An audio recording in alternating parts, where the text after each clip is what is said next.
आपने पिछले दिनों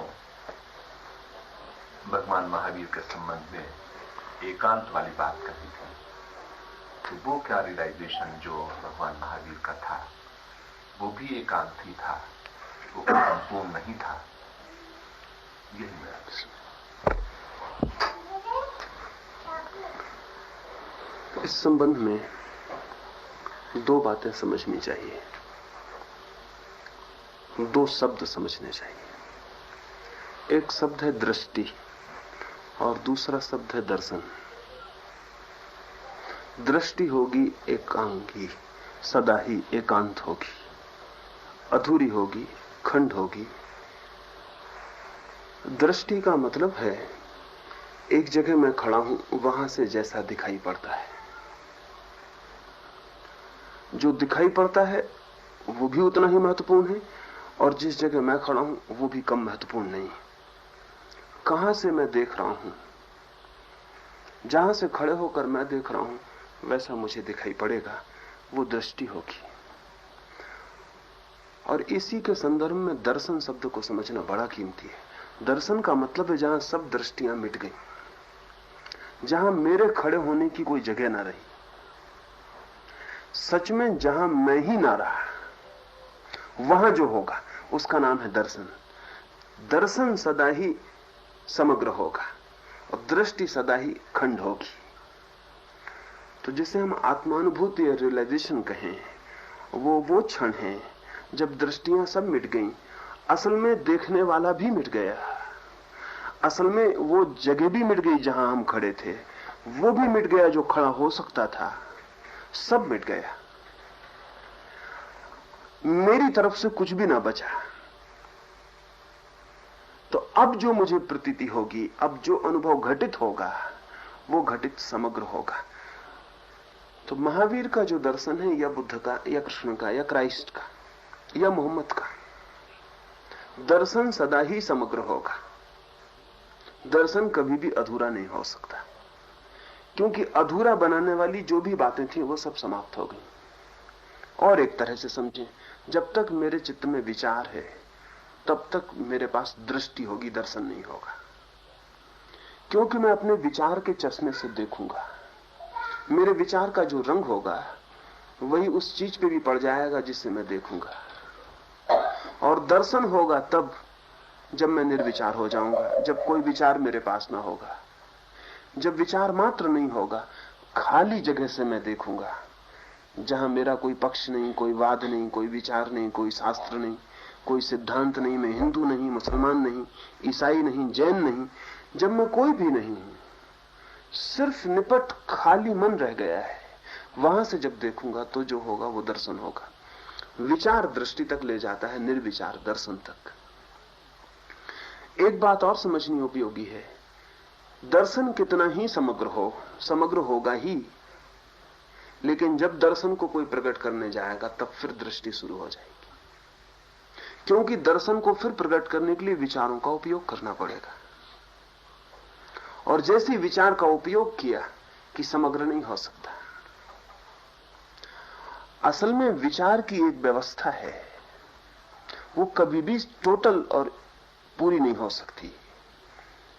विचार चीजों को तोड़ के देखता है और वस्तु सत्य में चीजें सब जुड़ी हुई हैं। अगर हम विचार से देखने जाएंगे तो जन्म अलग है, मृत्यु अलग है, और जन्म और मृत्यु को विचार में जोड़ना अत्यंत कठिन है, क्योंकि जन्म बिल्कुल उल्टी चीज है, मृत्यु बिल्कुल उल्टी चीज है। लेकिन वस्तुतः जीवन में जन्म और मृत्यु एक ही चीज के दो छोर हैं। वहां जन्म अलग नहीं है, मृत्यु अलग नहीं है। जो जन्म पर शुरू होता है वही मृत्यु पर विदा होता है। वो एक ही यात्रा के दो बिंदु हैं। पहला बिंदु जन्म है, अंतिम बिंदु मृत्यु है। अगर हम जीवन को देखेंगे तो ये इकट्ठे हैं, और अगर विचार में सोचने जाएंगे तो जन्म और मृत्यु अलग अलग हो जाएंगे। अगर हम विचार में सोचेंगे तो काला और सफेद बिल्कुल अलग अलग है, ठंडा और गर्म बिल्कुल अलग अलग है। लेकिन अगर अनुभव में सोचने जाएंगे तो ठंडा और गर्म एक ही चीज के दो रूप हैं, और काला और सफेद भी एक ही छोर के, एक ही स्पेक्ट्रम के दो छोर हैं। लेकिन जब भी हम प्रकट करने चलेंगे तो हमें फिर विचार का उपयोग करना पड़ेगा। तो मोहम्मद को, महावीर को, बुद्ध को, कृष्ण को, क्राइस्ट को जो अनुभूति होती है वो तो समग्र है, लेकिन जब वे उसे अभिव्यक्त करते हैं तब वो समग्र नहीं रह जाती, तब वो एक दृष्टि रह जाती। और इसीलिए जो प्रकट दृष्टियां हैं उनमें विरोध पड़ जाता है। दर्शन में कोई विरोध नहीं है, लेकिन प्रकट दृष्टि में विरोध है। मैं और आप श्रीनगर आए तो श्रीनगर तो एक ही है जिसमें मैं आऊंगा और आप आएंगे। फिर हम दोनों श्रीनगर से गए, फिर कोई हमसे पूछता है कि क्या देखा, तो जो मैं कहूंगा वो भिन्न होगा जो आप कहेंगे उससे। श्रीनगर तो एक था, हम आए एक ही नगर में थे, लेकिन हो सकता है मुझे झील पसंद हो, मैं झील की बात करूं, और आपको पहाड़ पसंद हो और आप पहाड़ की बात करें। और हो सकता है मुझे दिन पसंद हो, मैं सूरज की बात करूं, और आपको रात पसंद हो और आप चांद की बात करें। और हमारी दोनों बातें ऐसी मालूम पड़ने लगे कि हम दो नगरों में गए होंगे, क्योंकि एक चांद की बात करता है, एक सूरज की, एक अंधेरे की बात करता है, एक उजेले की, एक सुबह की बात करता है, एक सांझ की, एक पहाड़ की बात करता है, एक झील की। शायद सुनने वाले को मुश्किल हो जाए ये बात कि ये पहाड़ और झील और ये चांद और सूरज और ये रात और दिन ये किसी एक ही नगर के हिस्से। वे इतने विरोधी भी मालूम पड़ सकते हैं कि तालमेल बिठाना मुश्किल हो जाए। वे जो खबरें हम ले जाएंगे वे दृष्टियां होंगी, वे विचार होंगे, लेकिन जो हमने जाना और जिया था वो दर्शन था। उस दर्शन में श्रीनगर एक था, वहां रात दिन जुड़े थे, पहाड़ झील जुड़ी थी, वहां अच्छा बुरा जुड़ा था, वहां सब इकट्ठा था। लेकिन जब हम बात करने गए, चुनाव हमने किया, छांटा, तो हम खड़े हो गए और हमने एक दृष्टि से चुनाव किया। तो जैसे ही कोई बात बोली जाएगी वैसे ही दृष्टि बन जाएगी। और यही बड़ा खतरा रहा है कि दृष्टियों को दर्शन समझने की भूल होती रही है। और इसलिए जैनों की एक दृष्टि है, दर्शन नहीं। हिंदुओं की एक दृष्टि है, दर्शन नहीं। मुसलमानों की एक दृष्टि है, दर्शन नहीं। अगर दर्शन की हम बात करते तो हिंदू, मुसलमान, जैन सब खो जाएंगे। वहां तो एक ही रह जाएगा, वहां कोई दृष्टि नहीं है, कोई विचार नहीं है। महावीर का जो अनुभव है वो तो समग्र है, लेकिन अभिव्यक्ति समग्र हो ही नहीं सकती। जब भी हम कहने जाते हैं तभी समग्र को हम कह नहीं सकते। परमात्मा का अनुभव तो बहुत बड़ी बात है। छोटे से सरल से अनुभव भी समग्र रूपेण प्रकट नहीं होते। आपने एक फूल को देखा, बहुत सुंदर है, ऐसा अनुभव किया, फिर आप कहने गए, तो जब आप कहते हैं तब आपको ही लगता है कि कुछ बात अधूरी रह गई। यानी बहुत बहुत सुंदर है ऐसा कहने पर भी कुछ भी पता नहीं चलता फूल जैसा था उसका। वो जो आपको अनुभव हुआ था जीवंत, वो जो आपका संपर्क हुआ था फूल से, वो जो सौंदर्य आप पर प्रकट हुआ था, वो जो सुगंध आई थी, वो जो हवाओं में फूल का नृत्य देखा था, वो जो सूरज की किरणों में फूल की खुशी देखी थी, वो कितने ही बार कहिए बहुत बहुत सुंदर है, तब भी लगता है कि बात कुछ अधूरी रह गई, कुछ बेस्वाद, बिना सुगंध की मृत मुर्दा रह गई, कुछ पता नहीं चलता। वो जो देखा था उसका कोई पता नहीं चलता। तो जब हम साधारण सी बात भी कहने जाते हैं तो जो अनुभव किया था उस अनुभव में बहुत कमी पड़ जाती, और जब असाधारण अनुभव को कहने कोई जाता है तब तो इतनी कमी पड़ जाती है जिसका कोई हिसाब लगाना कठिन है। और इसीलिए दुनिया में जो संप्रदाय हैं वे कही हुई बात पर निर्भर है, जानी हुई बात पर नहीं। अगर जानी हुई बात पर कभी संप्रदाय निर्मित हो जाए ये असंभव है, क्योंकि जो जाना गया वो भिन्न है ही नहीं। एक बार ऐसा हुआ कि फरीद यात्रा कर रहा था, कुछ मित्र साथ थे, और कबीर का आश्रम निकट आया तो फरीद के मित्रों ने कहा कितना अच्छा ना हो कि हम कबीर के पास 2 दिन रुक जाएं, आप दोनों की बातें होंगी तो हम तो धन्य हो जाएंगे। शायद ऐसा जन्मों में ऐसा अवसर मिले कि कबीर और फरीद का मिलना हो और लोग सुन लें। फरीद ने कहा तुम कहते हो तो जरूर रुक जाएंगे, लेकिन बात शायद ही हो। तो उन्होंने कहा लेकिन बात क्यों नहीं होगी? उन्होंने कहा वो तो चल के ठहरेंगे तो ही पता चल सकता है। कबीर के मित्रों को भी खबर लग गई है, उन्होंने कहा कि फरीद निकलता है यहां से, रोक लें। प्रार्थना करें हमारे आश्रम रुक जाए 2 दिन, आप दोनों की बातें होंगी, कितना आनंद होगा। कबीर ने कहा रोको जरूर, आनंद भी बहुत होगा, लेकिन बातें शायद ही हो। पर उन्होंने कहा बातें क्यों ना होंगी? तो कबीर ने कहा वो तो फरीद आ जाए तो पता चले। फरीद को रोक लिया गया है। वे दोनों गले मिले हैं, वे दोनों हंसे हैं, वे दोनों पास बैठे हैं। 2 दिन बीत गए हैं, लेकिन कोई बात नहीं होती। सुनने वाले तो बहुत ऊब गए, बहुत घबरा गए। फिर विदाई भी हो गई। फिर कबीर गांव के बाहर जाके छोड़ भी आए। वे मिले गले, रोए भी, लेकिन फिर भी नहीं बोले। छूटते ही कबीर के शिष्यों ने पूछा ये क्या पागलपन है, 2 दिन आप बोले नहीं। फरीद के शिष्यों ने पूछा ये क्या हुआ, हम तो घबरा गए, 2 दिन ये कैसी चुप्पी। तो कबीर ने कहा जो मैं जानता हूं वही फरीद जानते हैं, अब बोलने का उपाय क्या है? 2 अज्ञानी बोल सकते हैं, एक ज्ञानी एक अज्ञानी बोल सकता है, 2 ज्ञानियों के बोलने का उपाय क्या है? और जो बोलता वो नाहक अज्ञानी बन जाता, क्योंकि जो वो बोल के कहता वो दूसरे ने जो जाना है उससे इतना छोटा होता। वो जो दूसरे के पास तो जाना हुआ और एक बोल के कहता, तो जाने हुए के सामने बोल के कहना बहुत कठिन बात है, क्योंकि उसको लगता है कि अरे उसका जाना हुआ तो अपार है और बोला हुआ छोटा सा। तो जो बोलता वो ना समझ होता। फरीद से कहा तो फरीद ने कहा कि बोलते, कबीर के सामने बोलते तो तुम मुझे पागल बना देते। बोल के मैं फंसता, क्योंकि जो बोलता वो बोलते से ही गलत हो जाता। जो जाना गया है उसके सामने बोला हुआ सब गलत है, सब। न जाना गया हो तो सभी बोला हुआ सच मालूम पड़ता है, लेकिन जिसने जाना हो उसके सामने बोला गया इतना फीका है, इतना फीका। जैसे मैंने आपको देखा हो, आपको देखा हो निकट से, जाना हो, पहचाना हो, और फिर कोई मुझे सिर्फ आपका नाम बता दे और नाम को ही परिचय बता दे, तो नाम क्या परिचय बनेगा? जिस व्यक्ति को मैं जानता हूं उसका नाम क्या परिचय बनेगा? हाँ, जिसको हम नहीं जानते उसके लिए नाम भी परिचय बन जाता है, लेकिन जिसको हम जानते हैं उसके नाम से क्या फर्क पड़ता है? कोई परिचय नहीं बनता। नाम कोई परिचय है तो परिचय नहीं है। तो फरीद ने कहा कि जरूरी था कि मैं चुप रह जाऊं, क्योंकि बोल के मैं जो कहता वो सिर्फ नाम होता, और उस आदमी ने उसे जाना है और उसका सिर्फ नाम लेना एकदम बचकाना था। जहां ज्ञान है वहां भेद नहीं है, और जहां शब्द है वहां अभेद होना असंभव है। जैसे ही शब्द का प्रयोग किया भेद पड़ने शुरू हो गए। ये ऐसे ही जैसे हम सूरज की किरण को देखें, वहां कोई भेद नहीं है, सूरज की किरण सीधी और साफ। लेकिन एक प्रिज्म ले लें और फिर सूरज की किरण को देखें तो प्रिज्म 7 टुकड़ों में तोड़ देता है।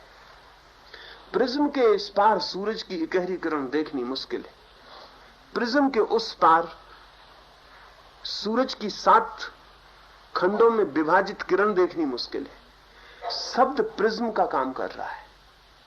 जो जाना गया है वो शब्द के उस पार है, और जो कहा गया वो शब्द के इस पार है। शब्द के इस पार सब टूट जाता है खंड खंड, शब्द के उस पार सब अखंड है। इसलिए महावीर ने जो जाना है वो तो समग्र है, लेकिन जो कहा है वो चाहे महावीर कहे चाहे कोई भी कहे वो समग्र नहीं हो सकता, वो एकांत ही होगा, वो खंड ही होगा। और इसीलिए जैन खंडित होगा, वो एकांती होगा, क्योंकि उसने तो जो कहा है वो पकड़ेगा। महावीर का समग्र उसकी पकड़ में नहीं आने वाला, इसलिए वो जैन होकर बैठ जाएगा। वो अनेकांत को भी वाद बना लेगा, वो महावीर के दर्शन को भी दृष्टि बना लेगा और उसको पकड़ के बैठ जाएगा। इसलिए सभी अनुयायी खंड सत्य को पकड़ने वाले होते हैं। और ये भी समझ लेना जरूरी है कि जिसने खंड सत्य को पकड़ा है वो जाने अनजाने अखंड सत्य का दुश्मन हो जाता है, क्योंकि उसका आग्रह यह होता है कि मेरा खंड ही समग्र है, और सभी खंड वालों का यही आग्रह होता है मेरा खंड समग्र है।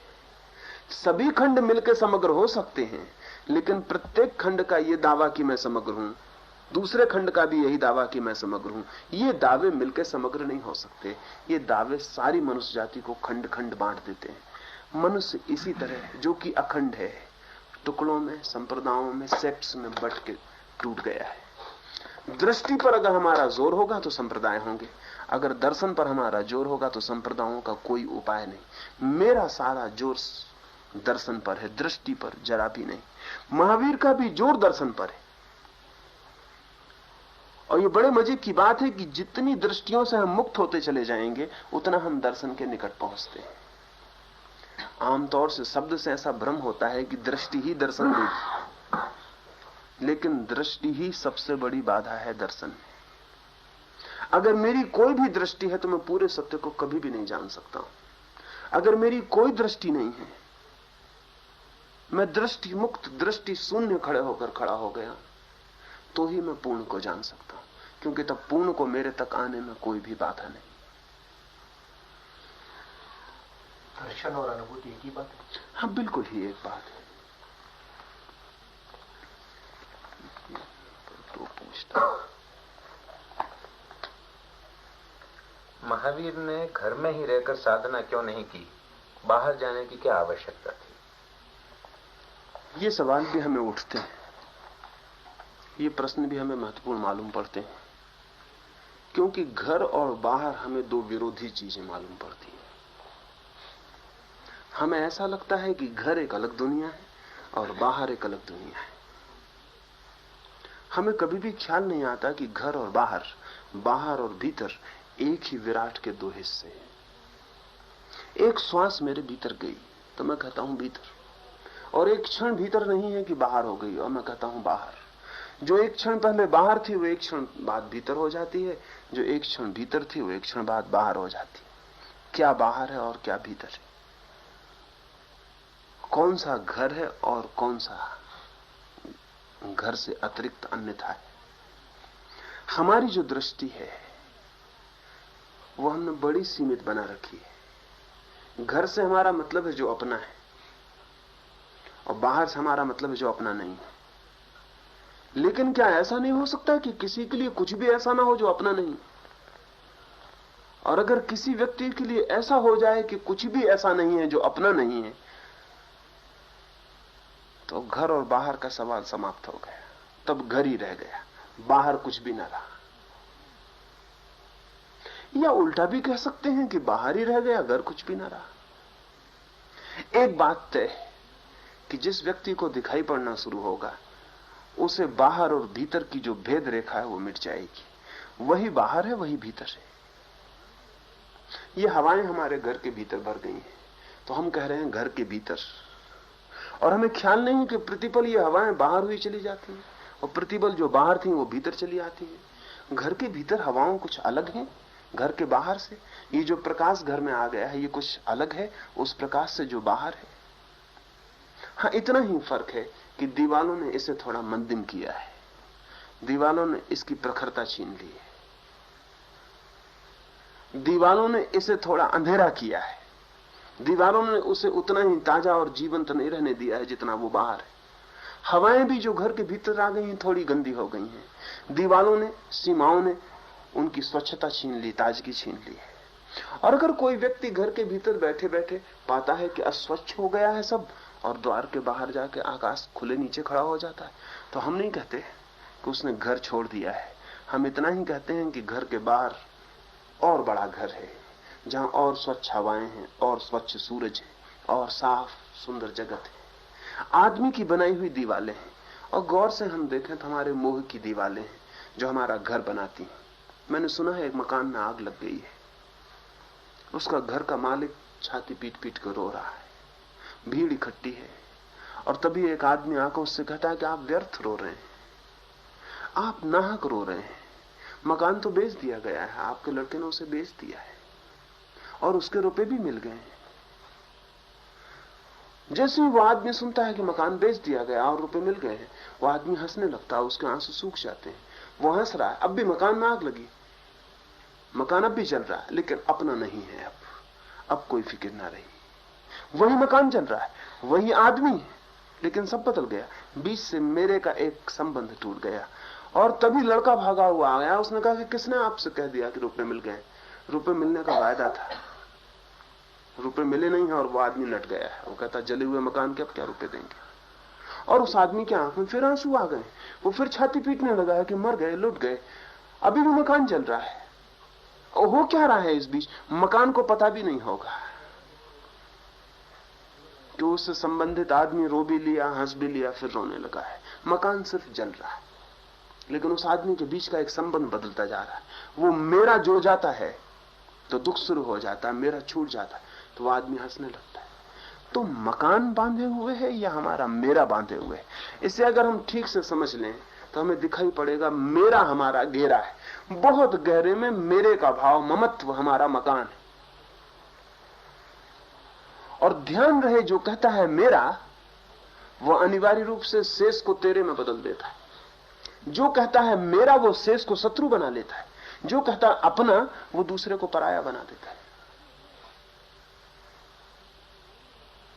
गांधी जी के आश्रम में एक भजन गाया जाता था, वैष्णव जन तो तेने कहिए जी पीर पराई जाने रे। कोई मुझे पढ़ के सुना रहा था तो मैंने कहा कि इसमें थोड़ा सुधार कर लेना चाहिए। असल में वैष्णव जन तो वो है जो पराये को ही नहीं जानता। पराई की पीर बहुत दूसरी बात है। पराई की पीर भी जाननी हो तो पराये को मानना जरूरी है और अपने को भी मानना जरूरी है। वैष्णव जन तो वो है जो जानता ही नहीं कि कोई पराया है, और तभी ये संभव भी है कि पराये की पीर उसे अपनी मालूम होने लगे, तभी, जबकि पराया न रह जाए। तो एक हमारे मैं का घेरा है, मैं का घेरा है, वही हमारा घर है। मेरा घर, मेरी पत्नी, मेरे पिता, मेरा बेटा, मेरा मित्र, एक मेरे की हमने एक दुनिया बनाई हुई है। उस मेरी की दुनिया में हमने कई तरह की दीवारें उठाई हुई हैं, पत्थर की भी उठाई हैं, प्रेम की भी उठाई हैं, घृणा की भी उठाई हैं, द्वेष की भी, राग की भी, और एक घर बनाया। जब कोई पूछता है महावीर ने घर क्यों छोड़ दिया, क्या घर में ही संभव नहीं था? नहीं, घर में संभव नहीं था, घर ही असंभावना थी। अगर हम बहुत गौर से देखेंगे, वो जो मेरे का भाव था वही तो असंभावना थी, वही रोकता था, वही समझ से नहीं जुड़ने देता था। लेकिन अगर किसी को दिखाई पड़ गया हो कि सब ही मेरा है, या कुछ भी ऐसा नहीं जो मेरा है और तेरा है, तो फिर कौन सा घर है जो अपना है और कौन सा है जो अपना नहीं?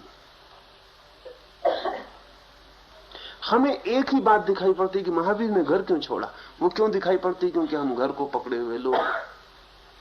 हमारे लिए जो सर्वाधिक महत्वपूर्ण वो ये कि इस आदमी ने घर क्यों छोड़ा, क्योंकि हम घर को पकड़े हुए लोग। घर को छोड़ने की बात ही असह्य है, कल्पना भी असह्य है कि घर छुड़ा लिया जाए। इस आदमी ने घर क्यों छोड़ा? लेकिन हम समझ नहीं पा रहे कि घर की धारणा क्या है, कंसेप्ट क्या है।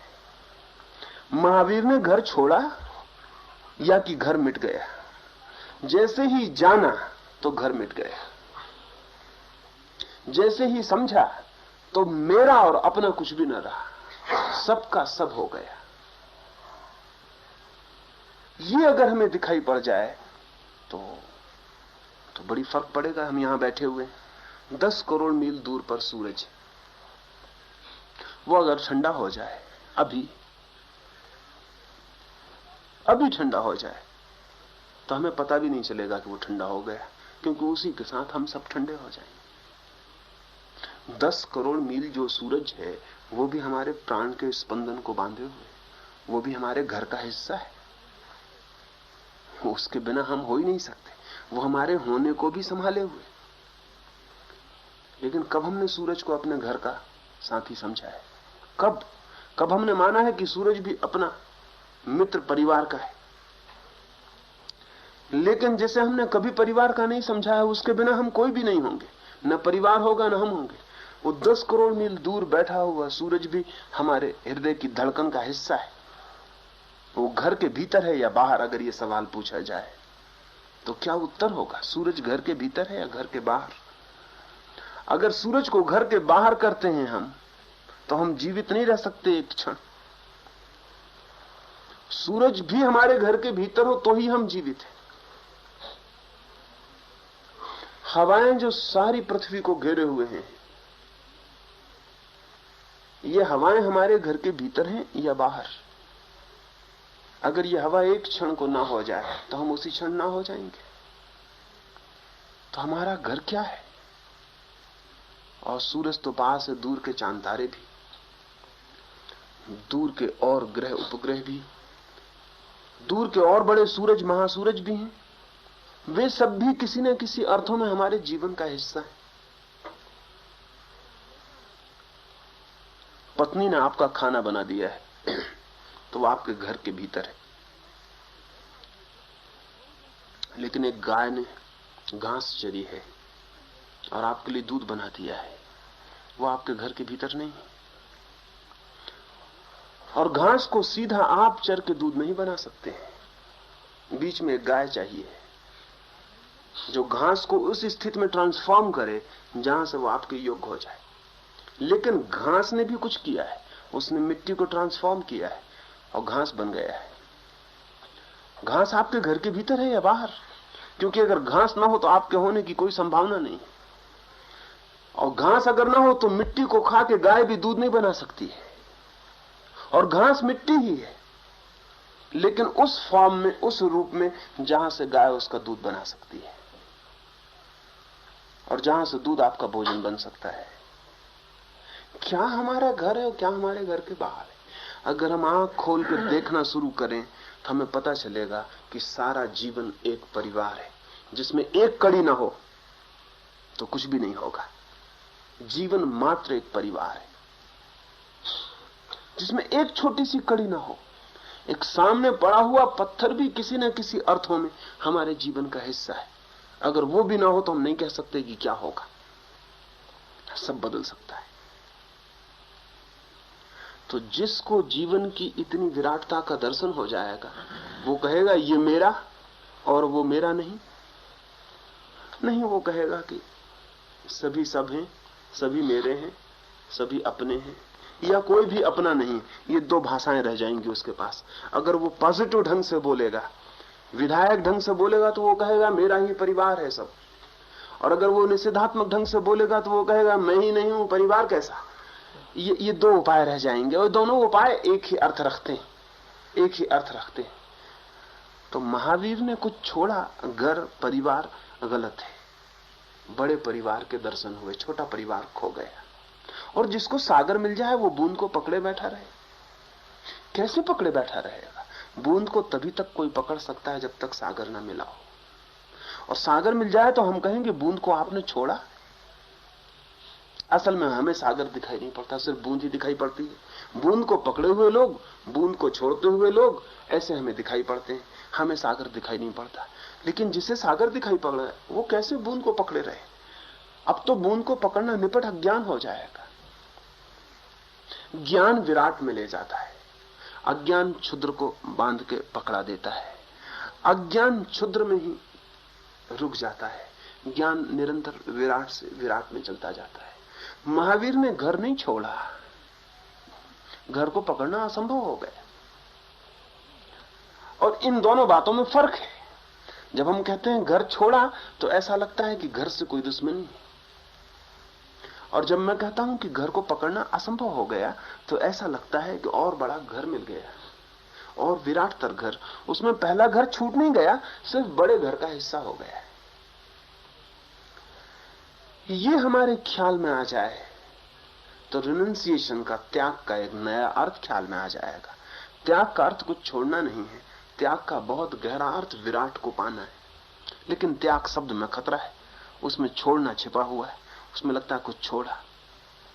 मेरी दृष्टि में महावीर या बुद्ध या कृष्ण जैसे लोगों को त्यागी कहने में बुनियादी भूल है। इनसे बड़े भोगी खोजना असंभव है अगर हम अर्थ समझ लें तो।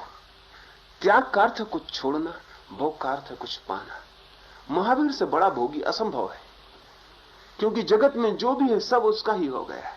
उसका भोग भी अनंत हो गया है, उसका घर भी अनंत हो गया, उसकी श्वास भी अनंत हो गई, उसके प्राण भी अनंत हो गए, उसका जीवन भी अनंत हो गया है। इतने विराट को भोगने की सामर्थ्य क्षुद्र चित्त में नहीं होती। क्षुद्र को ही भोग सकता है, इसलिए क्षुद्र को पकड़ लेता है। लेकिन जब विराट होने लगे द्वार, एक नदी है वो चली है हिमालय से, सागर में गिर गई है। दो तरह से देखी जा सकती है ये बात। कोई नदी से पूछ सकता है तूने पुराने किनारे क्यों छोड़ दिए, तूने किनारों का त्याग क्यों किया। ऐसे भी पूछा जा सकता है नदी से, किनारे क्यों छोड़े तूने। और नदी ऐसा भी कह सकती है किनारे मैंने छोड़े नहीं, किनारे अनंत हो गए, किनारे अब भी हैं लेकिन अब उनकी कोई सीमा नहीं, अब वो असीम हो गए। अब तक छोटे छोटे किनारे थे, एक छोटी सी धार थी बहती थी, और नदी रोज छोटे किनारे छोड़ती चली आई, इसलिए बड़ी होती चली गई थी। गंगोत्री पर बड़ा छोटा किनारा था गंगा का, फिर आके सागर के पास बड़े बड़े किनारे हो गए, लेकिन फिर भी किनारे थे। फिर सागर में उसने अपने को छोड़ दिया। सागर के बड़े किनारे लेकिन फिर भी किनारे। कल वो भाप बनेगी और आकाश में उठ जाएगी और भी किनारे छोड़ देगी और कोई किनारा नहीं रह जाएगा। जीवन की खोज मूलतः किनारों को छोड़ने की या बड़े किनारों को पाने की खोज। लेकिन जिसको असीम और अनंत मिल जाता हो, उससे जब हम पूछने जाते हैं कि तुमने किनारे क्यों छोड़े, तो क्या उत्तर होगा उसके पास? सिर्फ हंसेगा और कहेगा कि तुम भी आओ और छोड़ के देखो, क्योंकि जो मैंने पाया है वो इतना ज्यादा है और उसमें वो पुराना मौजूद ही है जो तुम कहते हो छोड़ दिया। वो कहीं छोड़ा नहीं। घर छूटा नहीं है महावीर का, सिर्फ बड़ा हो गया। इतना बड़ा हो गया कि हमें दिखाई भी नहीं पड़ता, क्योंकि हमें छोटे घर ही दिखाई पड़ सकते हैं। अगर घर बहुत बड़ा हो जाए तो फिर हमें दिखाई नहीं पड़ता। त्याग से हटा देनी चाहिए बात और विराट भोग पर ज्यादा एम्फेसिस और जोर दिया जाना चाहिए। और मेरी अपनी समझ है कि चूंकि त्याग से हमने बांध लिया इन सब महापुरुषों को, इसलिए हम इनके निकट नहीं पहुंच पाए। क्योंकि त्याग बहुत गहरे में किसी व्यक्ति को भी अपील नहीं कर सकता है। बहुत गहरे में त्याग की बात ही निषेध की बात है। छोड़ो छोड़ो छोड़ो, ये छोड़ो ये छोड़ो ये छोड़ो। छोड़ने की भाषा ही मरने की भाषा है।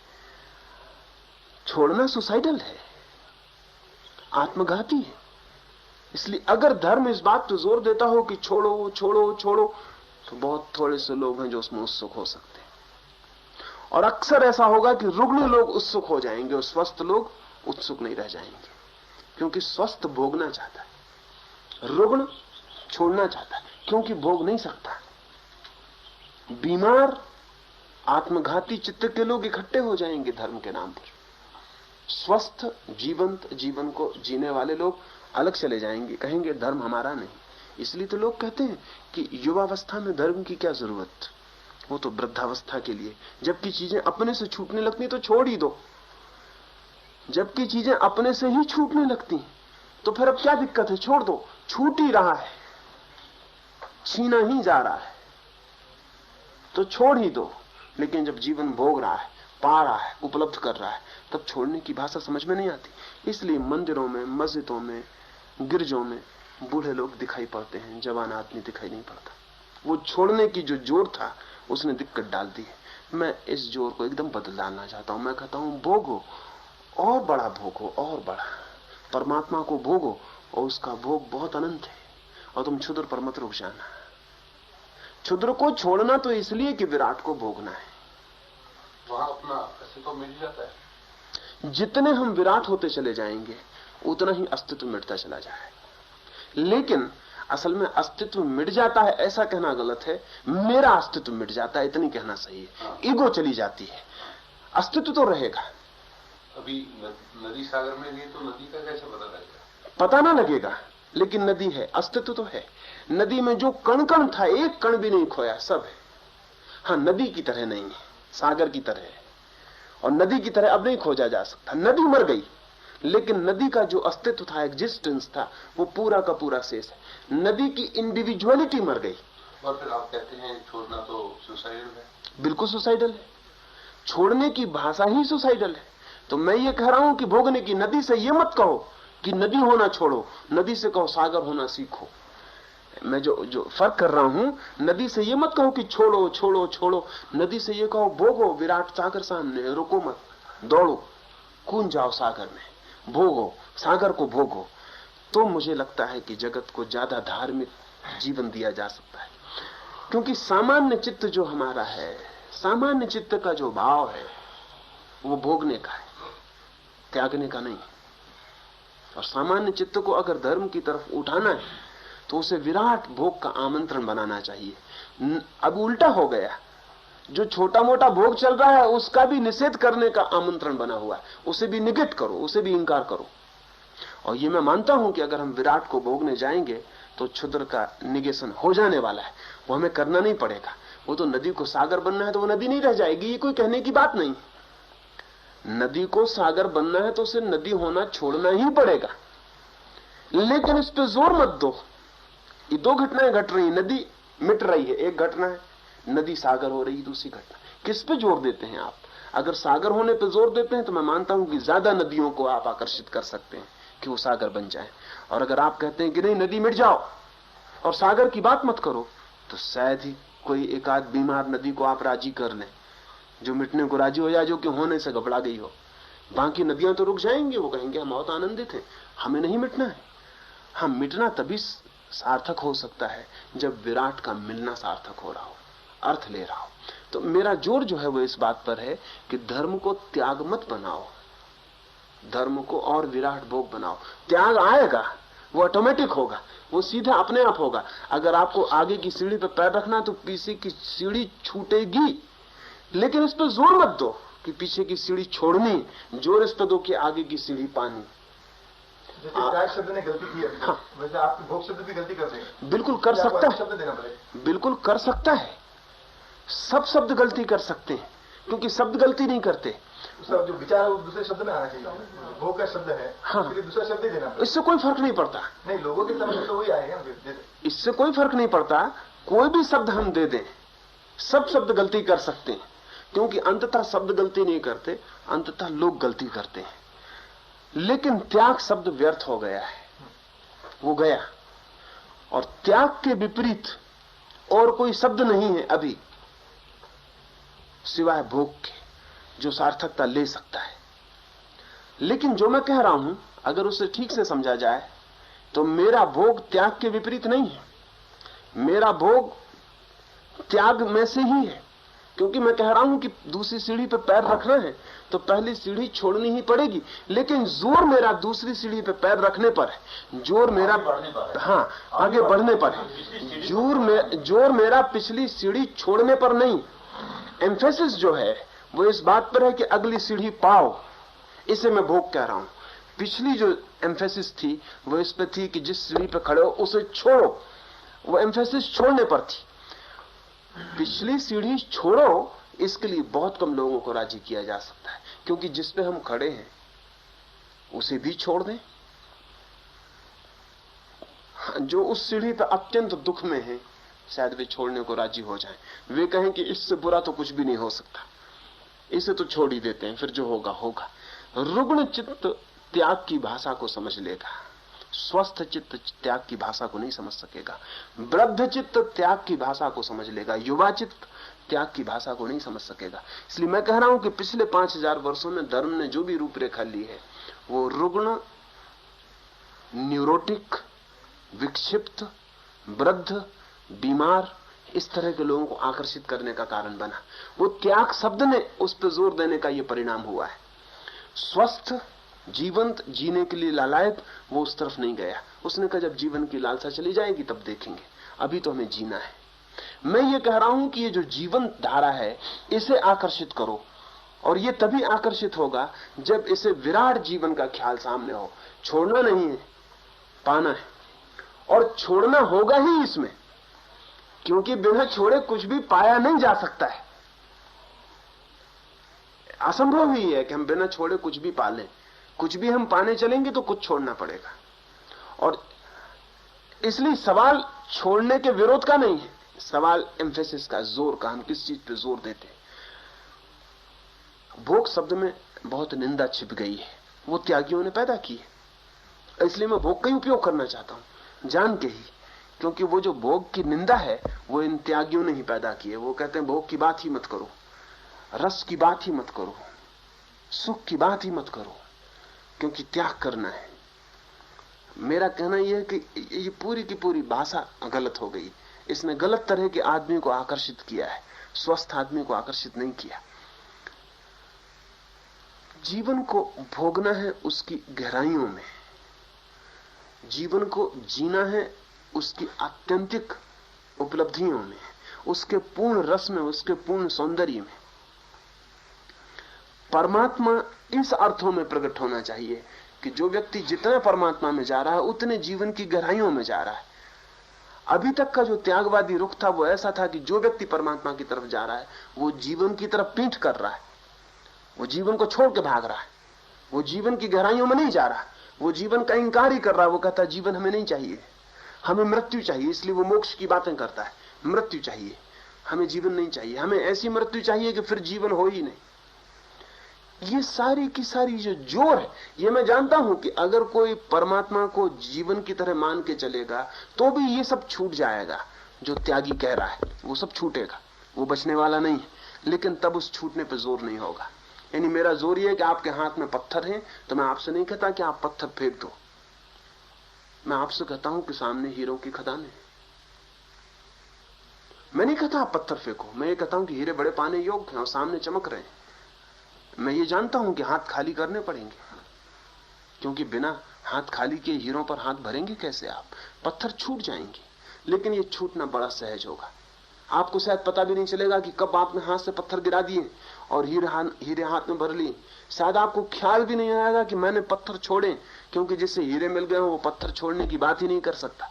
लेकिन पुराना जोर इस बात पर था कि पत्थर छोड़ो, और इसलिए ऐसे लोग हैं कि जो पत्थर छोड़ने के आधार पर ही जिंदगी भर जी रहे हैं कि हमने पत्थर छोड़े। उन्हें कुछ मिला कि नहीं इसका कोई पता नहीं, उन्हें आगे की सीढ़ी मिली कि नहीं मिली। क्योंकि मैं ये कहता हूं कि ये हो सकता है पत्थर छोड़ दिए जाएं और हीरे ना मिले, लेकिन ये कभी नहीं हो सकता कि हीरे मिल जाएं और पत्थर न छोड़े जाएं।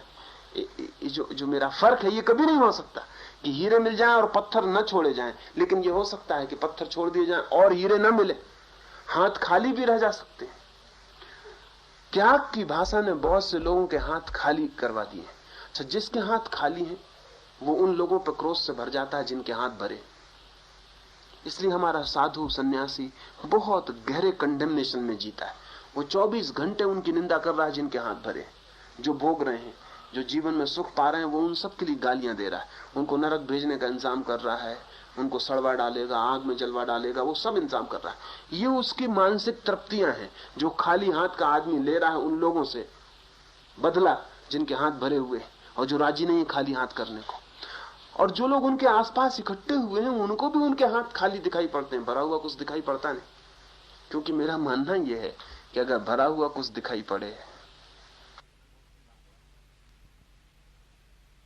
तो स्वाभाविक होगा कि हम भी उस यात्रा पर निकल जाएं जहां आदमी और फुलफिल्ड हुआ है और भी भर गया है। आप एक सन्यासी के पास जाते हैं, एक त्यागी के पास जाते हैं, तो आप भला कितनी ही प्रशंसा करें उसके त्याग की, आप कितना ही कहें बड़े हिम्मत का आदमी है, इसने ये छोड़ा, ये छोड़ा, ये छोड़ा, लेकिन ना तो उसकी आंखों में, ना उसके व्यक्तित्व में, ना उसके जीवन में वो सुगंध नहीं दिखाई पड़ती जो आने की है।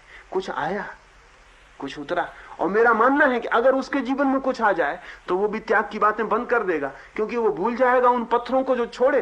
क्योंकि अब हीरों की चर्चा होगी जो पाए, लेकिन जो भी त्याग की बातें किए चला जा रहा है, अभी भी पत्थर छोड़ने की बातें किया चला जा रहा है, निश्चित है कि उसके हाथ में कुछ और नहीं आया। पत्थर छूट गए और एक ही रस रह गया उसका कि मैंने इतने पत्थर छोड़े, मैंने ये छोड़ा, यही उसका रस रह गया है। और हम जो चारों तरफ इकट्ठे लोग हैं, हमें भी और कुछ दिखाई नहीं पड़ता है, उसमें सिर्फ छोड़ना दिखाई पड़ता है। छोड़ना कभी भी चित्त के लिए आकर्षण नहीं बन सकता, असहज है, सहज नहीं है। पाना ही चित्त के लिए सहज आकर्षण है। तो वो अगर हमारे ख्याल में हो जाए, वो अगर साफ हो जाए, तो महावीर ने घर छोड़ा, इस भाषा को हम नहीं बोलेंगे। ये महावीर ने घर छोड़ा ये तथ्य है। तथ्य इतना है कि महावीर घर में नहीं रहे, लेकिन इसको हम किस तरह से देखें ये हम पे निर्भर है, महावीर पे निर्भर नहीं है अब। और मेरी अपनी दृष्टि ये है कि महावीर घर छोड़ के जितने आनंदित दिखाई पड़ते हैं, जितने प्रसन्न दिखाई पड़ते हैं, उनके जीवन में जैसी सुगंध मालूम पड़ती है, वो खबर देती है कि घर छोड़ा नहीं, बड़ा घर मिल गया। यानी वो अगर घर ही छूटता और आंगन में खड़े रह गए होते बाहर सड़क पर, तो ये हालत नहीं होने वाली थी। बड़ा घर मिल गया, महल मिल गया, झोपड़ी छूटा। इसलिए जो छूटा है उसकी बात ही नहीं। जो मिल गया है वो चारों तरफ से उनको आनंद से भरे दे रहा है। लेकिन महावीर के पीछे चलने वाले साधु को देखें तो उसको कुछ भी नहीं मालूम पड़ता। ऐसा लगता है वो सड़क पर खड़ा हो गया, जो था वो खो दिया और जो मिलने की बात थी वो मिला नहीं है, तो एक अधूरे में अटक गया है। वो एक कष्ट में जी रहा है, वो एक परेशानी में जी रहा है। और लेकिन हम इससे भी थोड़ा सोच लेना चाहिए कि हम किसी को परेशानी में जीते देखकर आदर क्यों देते हैं। असल में ये भी बड़ी गहरी हिंसा का भाव है। एक आदमी जब परेशानी में होता है तो हम उसको आदर देते हैं, और परेशानी अगर वॉलंटरी है, खुद ही स्वेच्छा से ली है, तब हम और भी आदर देते हैं। क्यों? लेकिन ये हमारा आदर भी रुग्ण है। असल में हम दूसरे को दुख देना चाहते हैं।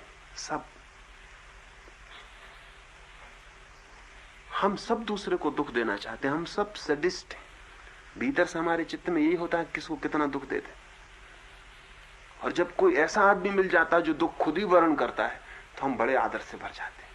तो यह आदमी बिल्कुल ठीक, ये हमारी भीतर की किसी बहुत गहरी आकांक्षा को तृप्त करता है। ये हमारे भीतर कहीं इस बात को तृप्त करता है कि ठीक, आप देखें एक आदमी सुखी हो जाए तो आप सुखी नहीं होते। एक आदमी ज्यादा से ज्यादा सुख में जाने लगे तो आप दुख में जाने लगते। किसी का सुख में जाना आपका दुख में जाना बन जाता है, लेकिन किसी का दुख में जाना आपका दुख में जाना नहीं बनता। हालांकि हो सकता है कभी कोई आदमी दुख में पड़ा हो तो आप बड़ी सहानुभूति प्रकट करते हो, लेकिन अगर थोड़ा भीतर झांकेंगे तो आप पाएंगे सहानुभूति में भी रस आ रहा है। हो सकता है कोई आदमी बहुत सुखी हो गया, बड़े मकान में जीने लगा है, तो हो सकता है आप प्रशंसा भी करते हो और कहते हो कि बहुत अच्छा है, भगवान की बड़ी कृपा है, लेकिन इसमें भी ईर्ष्या छुपी होगी, इसमें भी भीतर ईर्ष्या घाव कर रही होगी मन को। लेकिन जब कोई आदमी वॉलंटरीली स्वेच्छा से दुख में जाता है तब हम उसको बड़ा आदर देते हैं, क्योंकि वो वही काम कर रहा है जो हम चाहते थे कि करे। इसलिए त्यागियों, तपस्वियों, तथाकथित छोड़ने वाले लोगों को जो इतना सम्मान मिला है उसका कारण है। आप किसी सुखी आदमी को कभी सम्मान नहीं दे सकते। दुखी और दुख खुद ओढ़ा गया हो तब तो हम उसके पैरों में सिर रख देते कि आदमी अद्भुत है। यह भी मेरा मानना है कि मनुष्य जाति भीतर से रुग्ण है, इसकी वजह से त्यागियों को सम्मान है। अगर मनुष्य जाति स्वस्थ होगी तो सुखी लोगों को सम्मान होगा। जो स्वेच्छा से ज्यादा सुखी हो गए हैं उनका सम्मान होगा। और ये भी ध्यान रहे, हम जिसको सम्मान देते हैं धीरे धीरे हम भी वैसे होते चले जाते हैं। दुख को सम्मान दिया जाएगा तो हम दुखी होते चले जाएंगे, सुख को सम्मान दिया जाएगा तो हम सुख की यात्रा पर कदम बढ़ाएंगे। लेकिन अब तक सुखी आदमी को सम्मान नहीं दिया गया, अब तक सिर्फ दुखी आदमी को सम्मान दिया गया। ये मनुष्य जाति के भीतर दूसरे को दुख देने की प्रबल आकांक्षा का ही हिस्सा है। इसका मतलब यह है त्यागी आपस में एक दूसरे को सम्मान नहीं देंगे। जो त्यागी ही होंगे, मान लीजिए त्याग में ही हमारा सारा संसार बन जाता है, तो आपस में एक दूसरे को सम्मान नहीं मिलेगा। मिलेगा अगर बड़ा त्यागी मिल जाए तो, यानी अपने को और ज्यादा दुख देने वाला मिल जाए तो मिलेगा। वो कारण वही होगा। छोटा त्यागी बड़े त्यागी को सम्मान देगा, क्योंकि छोटा त्यागी एक दफा खाता है, बड़ा त्यागी एक दफे भी नहीं खा रहा है। छोटा त्यागी 15 दिन खाता है, बड़ा त्यागी महीने भर भूखा बैठा हुआ है। तो छोटे त्यागी को बड़े त्यागी को सम्मान देना पड़ेगा। लेकिन बात वही है, बात वही है, दूसरे को दुख में देखकर हमारे मन में सम्मान पैदा होना बात ही गलत है। दूसरे को किसी भी तरह के दुख में देखकर, कष्ट में देखकर, एक आदमी कांटे पे लेटा हुआ है तो लोग उसके पैर छुएंगे, लेकिन किसी को कांटे पे लेटा हुआ देखकर पैर छूना बड़ी खतरनाक बात है, क्योंकि ये इस बात की खबर है कि जो भी कांटे पे सोने की तैयारी करेगा हम उसको आदर देने की तैयारी दिखला रहे हैं। यानी हम ये कह रहे हैं कि लोग दुखी होने की तैयारी करें तो हम उनको आदर देंगे। कांटे पर सोए तो हम ज्यादा आदर देंगे, और लोहे की कीलें भौंक लें शरीर में तो और ज्यादा आदर देंगे। यूरोप में ईसाइयों का एक पंथ था जो जूतों में नीचे लोहे की कीलें लगा लेता था, अंदर पैर के कीले, और उनके पैरों में घाव होते।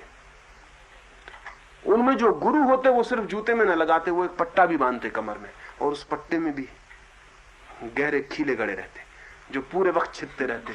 उठें बैठें हिलें करबट लें और खून बहता रहता, मवाद बहती रहती।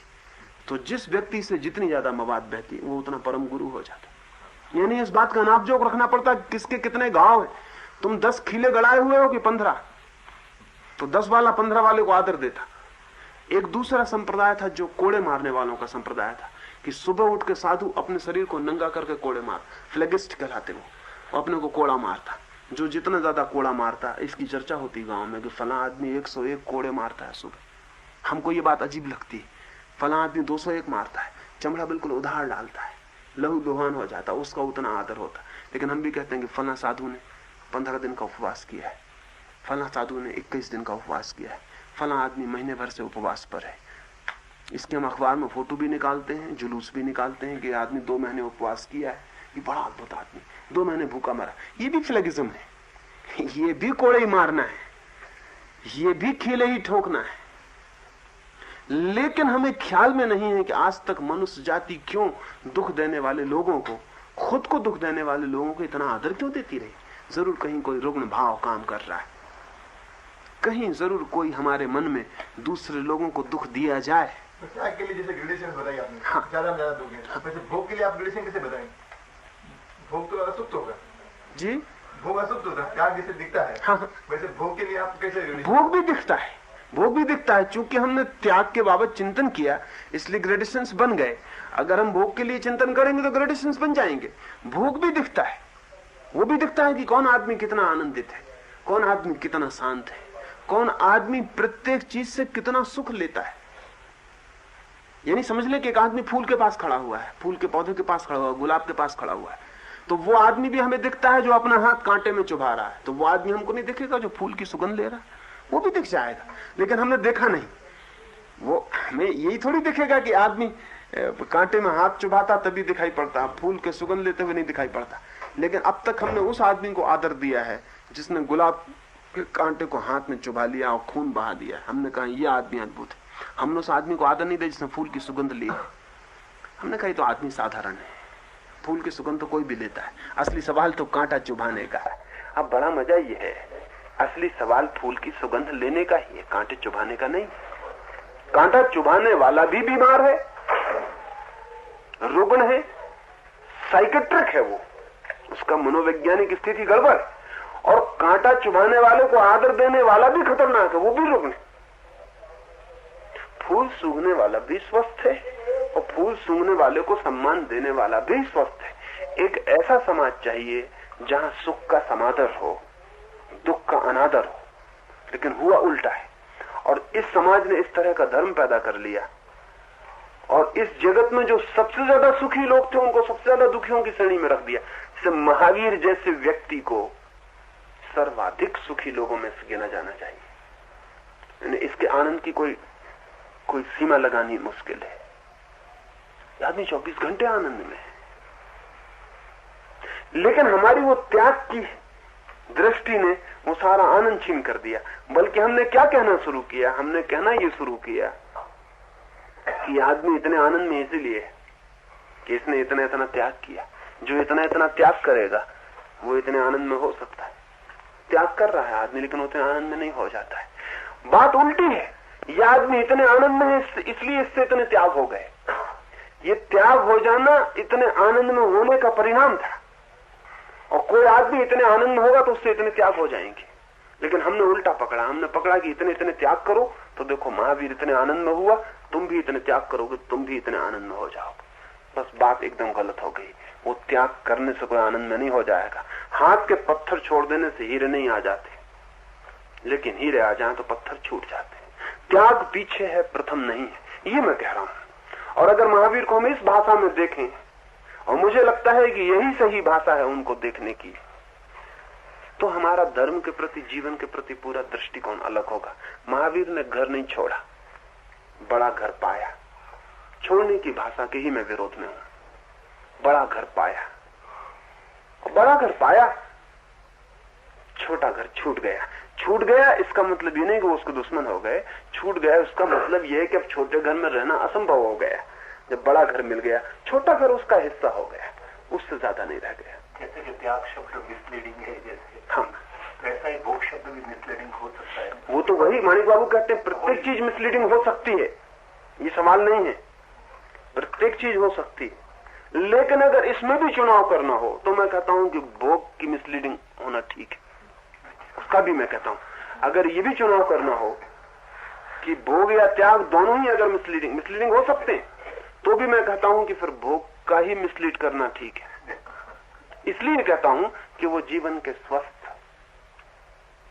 जीवन के सरल और सहज होने का प्रतीक है।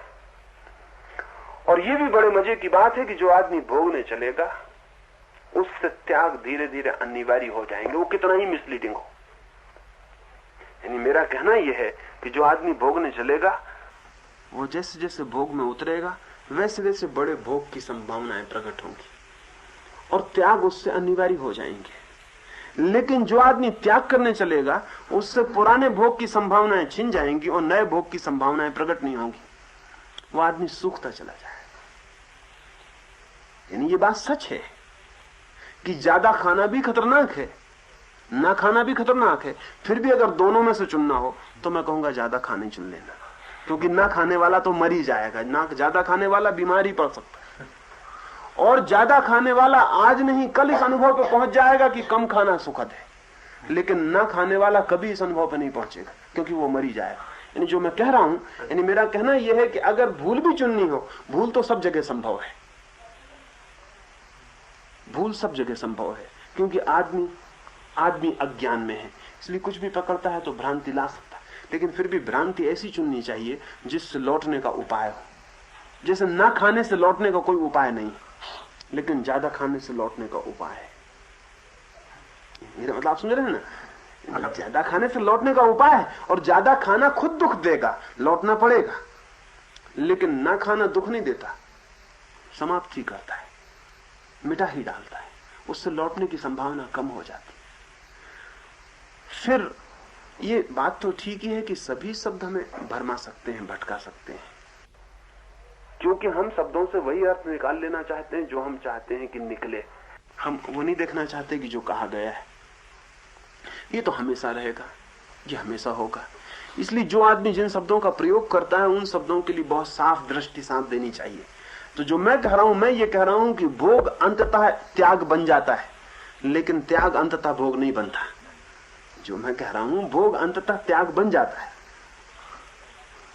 यानी मैं ये कह रहा हूं कि एक वेश्या भी ब्रह्मचर्य को उपलब्ध हो सकती है, लेकिन जिसने जबरदस्ती ब्रह्मचर्य थोप के साथ भी बन गई है, उसके ब्रह्मचर्य को उपलब्ध होना बहुत मुश्किल है।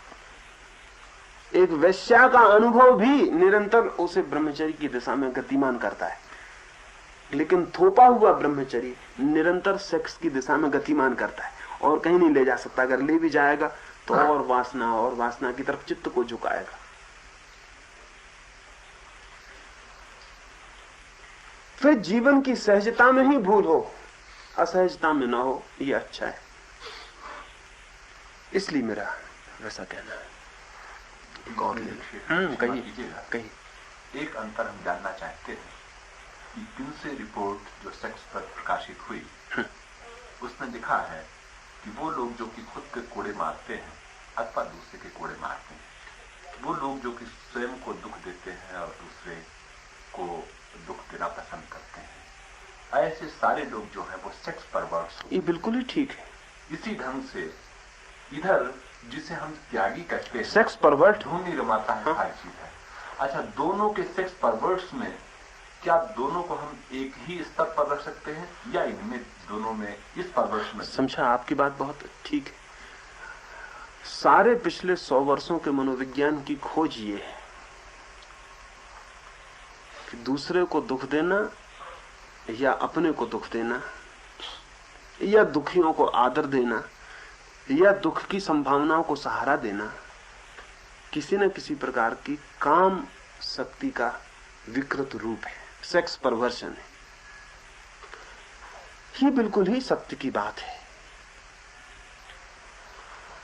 असल में इसे समझना जरूरी है।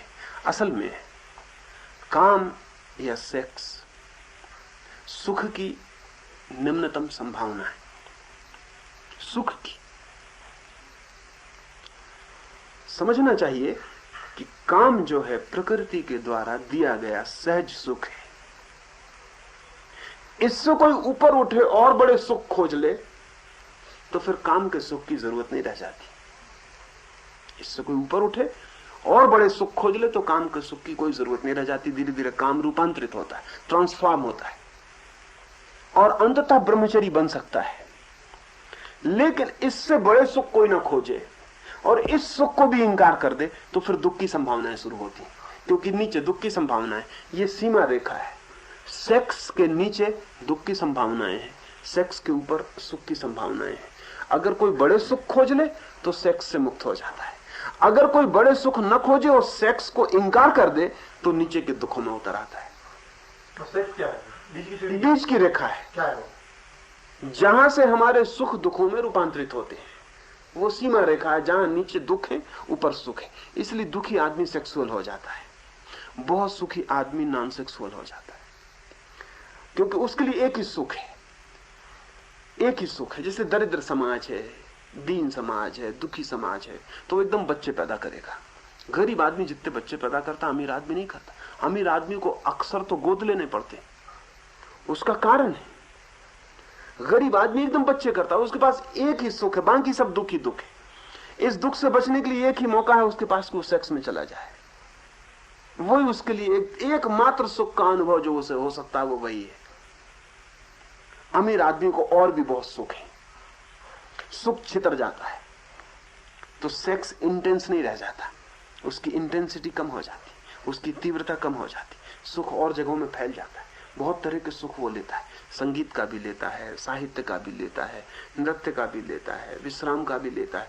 उसका सुख और तलों पे भी फैलता है। फैलने की वजह से सेक्स इंटेंसिटी कम हो जाती है। गरीब और किसी तरह के सुख नहीं लेता, बस एक ही सुख रह जाता है कि वो कि सेक्स भर उसको सुख देता है, बाकी सब दुखी दुख है। दिन भर श्रम मेहनत गिट्टी फोड़ना तोड़ना वही सब है। सेक्स जो है वो प्रकृति के द्वारा दिया गया सुख भाव है। अगर कोई आदमी इसमें ही जीता चला जाए तो सामान्यतः जीवन दुख होगा, सेक्स सुख होगा, और आदमी सारे दुख सहेगा सिर्फ सेक्स के सुख के लिए। लेकिन अगर इससे ऊपर उठना शुरू हो जाए, यानी और खोजें, वही धर्म का सारा जो जगत है वो सेक्स के ऊपर सुख खोजने का जगत है। जैसे जैसे ऊपर सेक्स के ऊपर सुख मिलना शुरू होता है, वो जो शक्ति सेक्स से प्रकट होकर सुख पाती थी वो नए द्वारों से झांक के सुख पाने लगती और धीरे धीरे सेक्स के द्वार से विदा लेने लगती, ऊपर उठने लगती। इसको कोई कुंडलनी कहे, कोई और नाम दे, से कोई फर्क नहीं पड़ता। कुल मामला इतना है कि सेक्स सेंटर के पास सारी शक्ति इकट्ठी है, वो रिजर्वायर है। अगर आप शक्ति को ऊपर ले जा सकते हैं तो वो रिजर्वायर नीचे की तरफ शक्ति को फेंकना बंद कर देगा, और अगर आप ऊपर नहीं ले जा सकते तो वो रिजर्वायर रिलीज करेगा। और बड़े मजे की बात है कि सेक्स का जो सुख है साधारणतः वो रिलीज का ही सुख है। इतनी शक्ति इकट्ठी हो जाती है, वो भारी टेंस हो जाती है, उसको रिलीज कर दिया। अब समझ लो कि एक आदमी ऊपर भी नहीं गया और सेक्स के रिजर्वायर को भी उसने रिलीज करना बंद कर दिया, तो अब उसकी शक्तियां नीचे उतरनी शुरू होंगी, सेक्स से भी नीचे। और ये शक्तियां क्या करेंगी? क्योंकि सेक्स सुख की सीमा है, उसके नीचे दुख की सीमा है। अब ये शक्तियां क्या करेंगी?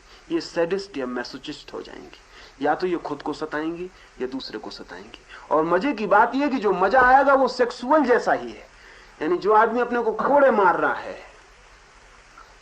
वो आदमी कोड़े मार के उतनी शक्ति रिलीज कर देगा जितनी सेक्स से होती तो सुख देती। उतनी शक्ति रिलीज होकर वो थक के विश्राम करेगा, उसको बड़ा आराम मिलेगा। हमको लगेगा कि आदमी ने बड़ा कष्ट दिया अपने को, उसके लिए एक तरह का आराम है वो, क्योंकि शक्ति रिलीज हो गई। और ऐसा जो आदमी जो खुद को दुख देने में सुख पाने लगेगा, ये एक तरह का खुद को दुख देने में सुख पाना है। जो आदमी खुद को दुख देने में सुख पाने लगेगा वो दूसरों को दुख देने में भी सुख पाने लगेगा। वो दूसरों को भी सताएगा, दूसरों को भी परेशान करेगा, दूसरों को भी परेशान करने के कई उपाय खोजेगा। अब टंडन जी पूछते हैं कि क्या ये धार्मिक परवर्ट और साधारण परवर्ट में कोई फर्क है? थोड़ा फर्क है। साधारण जो विकृत व्यक्ति है वो धार्मिक विकृत व्यक्ति से अच्छी हालत में, अच्छी हालत में, अच्छी हालत में इसलिए है कि उसको भी ये बोध निरंतर होगा कि कुछ पागलपन हो रहा है, कुछ गलती हो रही। कुछ भूल हो रही, मैं कुछ बीमार हूं। धार्मिक परवर्ट को ये भी नहीं होता, उससे गलती हो ही नहीं रही, वो साधना कर रहा है, कर वो वही रहा है, लेकिन जो वो कर रहा है उसके लिए उसने बड़े जस्टिफिकेशंस खोज रखे हैं, उसने बड़े न्याययुक्त कारण खोज रखे हैं, इसलिए वो कभी अपने को पागल, विक्षिप्त या रुग्ण भी नहीं समझेगा। एक और दूसरी बात यह है कि साधारण जो इस तरह का विक्षिप्त आदमी है वो अपनी विक्षिप्तता को छिपाएगा, प्रकट नहीं करेगा। हो सकता है वो रात में अपनी पत्नी की गर्दन दबाए, कांटे चुभाए। जान के आप हैरान होंगे, सैडिज्म शब्द ही उस आदमी से चला। डी सादे एक बहुत बड़ा लेखक हुआ, उसके प्रेम करने का ढंग ही ये था, इसी से सैडिज्म दुखवादी शब्द बना कि वो जब भी किसी स्त्री को प्रेम करे तो उसके लिए कोड़ा, चाकू, कांटे अपने साथ रखे। एक बैग ही था उसके पास कि जब स्त्री को प्रेम करे दरवाजे बंद करके पहला काम को उसको कोड़े मारेगा, उसको नग्न कर देगा, उसको कोड़े मारना शुरू करेगा और वो भागेगी, चिल्लाएगी, वो जितनी चीखेगी चिल्लाएगी उतनी उसको आनंद आने लगेगा। कांटे चुभाएगा, उसने सब इंस्ट्रूमेंट्स बना के रखे थे इस तरह के कि कैसे स्त्री को सताना। आमतौर से हमको ख्याल में नहीं आता, आमतौर से हमको ख्याल में नहीं आता कि अगर प्रेम में कोई व्यक्ति किसी स्त्री को चोंटी ले रहा है तो बहुत छोटे अंशों में सैडिज्म है, वो टार्चर करने की बहुत छोटी सी बात है। प्रेम में एक दूसरे को लोग नाखून भी खपा देंगे, लौंच भी डालेंगे, मगर वो प्रेम में हमको ख्याल में नहीं आएगा कि ये नाखून खपाना या ये लौंचना या एक दूसरे को जोर से दबाना ये कोई सैडिज्म है। सैडिज्म ही है, बहुत सूक्ष्म है और बड़ा सबके लिए सामान्य नॉर्मल सैडिज्म है, इसलिए ख्याल में नहीं आता। अब एक आदमी जरा इसमें आगे चला गया, उसको नाखून काफी नहीं मालूम पड़ते तो उसने कांटे बना रखे हैं, वो कांटे से चुभाता है तो फिर मालूम पड़ता है। लेकिन मजे की बात यह है कि डी साडे से सैकड़ों स्त्रियों का संबंध रहा। वो आदमी बहुत अद्भुत था, उसको न मालूम कितने स्त्रियां प्रेम करने लगे, ऐसा आदमी था और बड़ा प्रतिभाशाली भी था। जिन स्त्रियों ने उसको प्रेम किया है उनका भी कहना यह कि जो आनंद उसके साथ आया वो कभी किसी के साथ नहीं आया। ये बड़े मजे की बात है कि उसका कोड़ा मारना भी स्त्रियां पसंद करती थी। उसका कारण यह है कि वो कोड़े मार के इतनी आर्गी पैदा कर देता था, औरत दौड़ रही, वो कोड़े मार रहा है, उस कांटे चुभा रहा है, वो बाल खींच रहा है, वो नाखून चुभा रहा है, वो काट रहा है, तो स्त्री के पूरे शरीर को वो इतना कंपन से भर देता है कि जब वो सेक्स में जाता उसके साथ तो स्त्री जिसको क्लाइमेक्स कहें वो छू पाती, जो कि साधारणतः स्त्रियां नहीं छू पाती। संभोग में 100 में से 98 स्त्रियां क्लाइमेक्स को कभी नहीं पहुंच पाती, क्योंकि उनका पूरा शरीर ही नहीं जग पाता। तो उस इतना सताने के बाद भी स्त्रियां उसको पसंद करती कि वो आदमी अद्भुत है। और उसका कहना यह था कि जब तक मैं सता ना लूं तब तक मुझे कुछ रस आता ही नहीं, मुझे कुछ आनंद नहीं आता। ठीक डी सादे जैसा एक दूसरा आदमी था मैसोच, जिसके नाम पर मैसोचिज्म चला। वो उल्टा काम था उसका, वो अपने को सताएगा। डी सादे दूसरे को सताएगा, वो अपने को सताएगा, वो सब तरह से अपने को सताएगा और सता के बड़ा सुखी होगा। असल में हमारे पास जो शक्ति बच जाती है, या तो हम उसे सुख की दिशा में गतिमान कर सकते हैं या दुख की दिशा में। दो ही दिशाएं हैं, तीसरी कोई दिशा नहीं। आप ठहर नहीं सकते बीच में, तो या तो आप सुख की दिशा में अपनी शक्तियों को ले जाएं, और नहीं तो फिर शक्तियां दुख की दिशा में जाना शुरू हो जाए। जी, नॉर्मल दिशा भी हो सकती है। नॉर्मल का कुल मतलब इतना है, नॉर्मल का कुल मतलब इतना है कि थोड़ा सुख थोड़ा दुख, और कुछ मतलब नहीं होता नॉर्मल का। यानी वो आदमी दोनों ही काम कर रहा है, मैसोचिस्ट भी है, सैडिस्ट भी है। यानी वो आदमी थोड़ा अपने को भी सताता है, थोड़ा दूसरे को भी सताता है। सताने के कई ढंग हो सकते हैं, हमको ख्याल में नहीं होते। यानी असल में होता क्या, नॉर्मल आदमी कैसे कैसे सताता हूं पता ही नहीं चलता।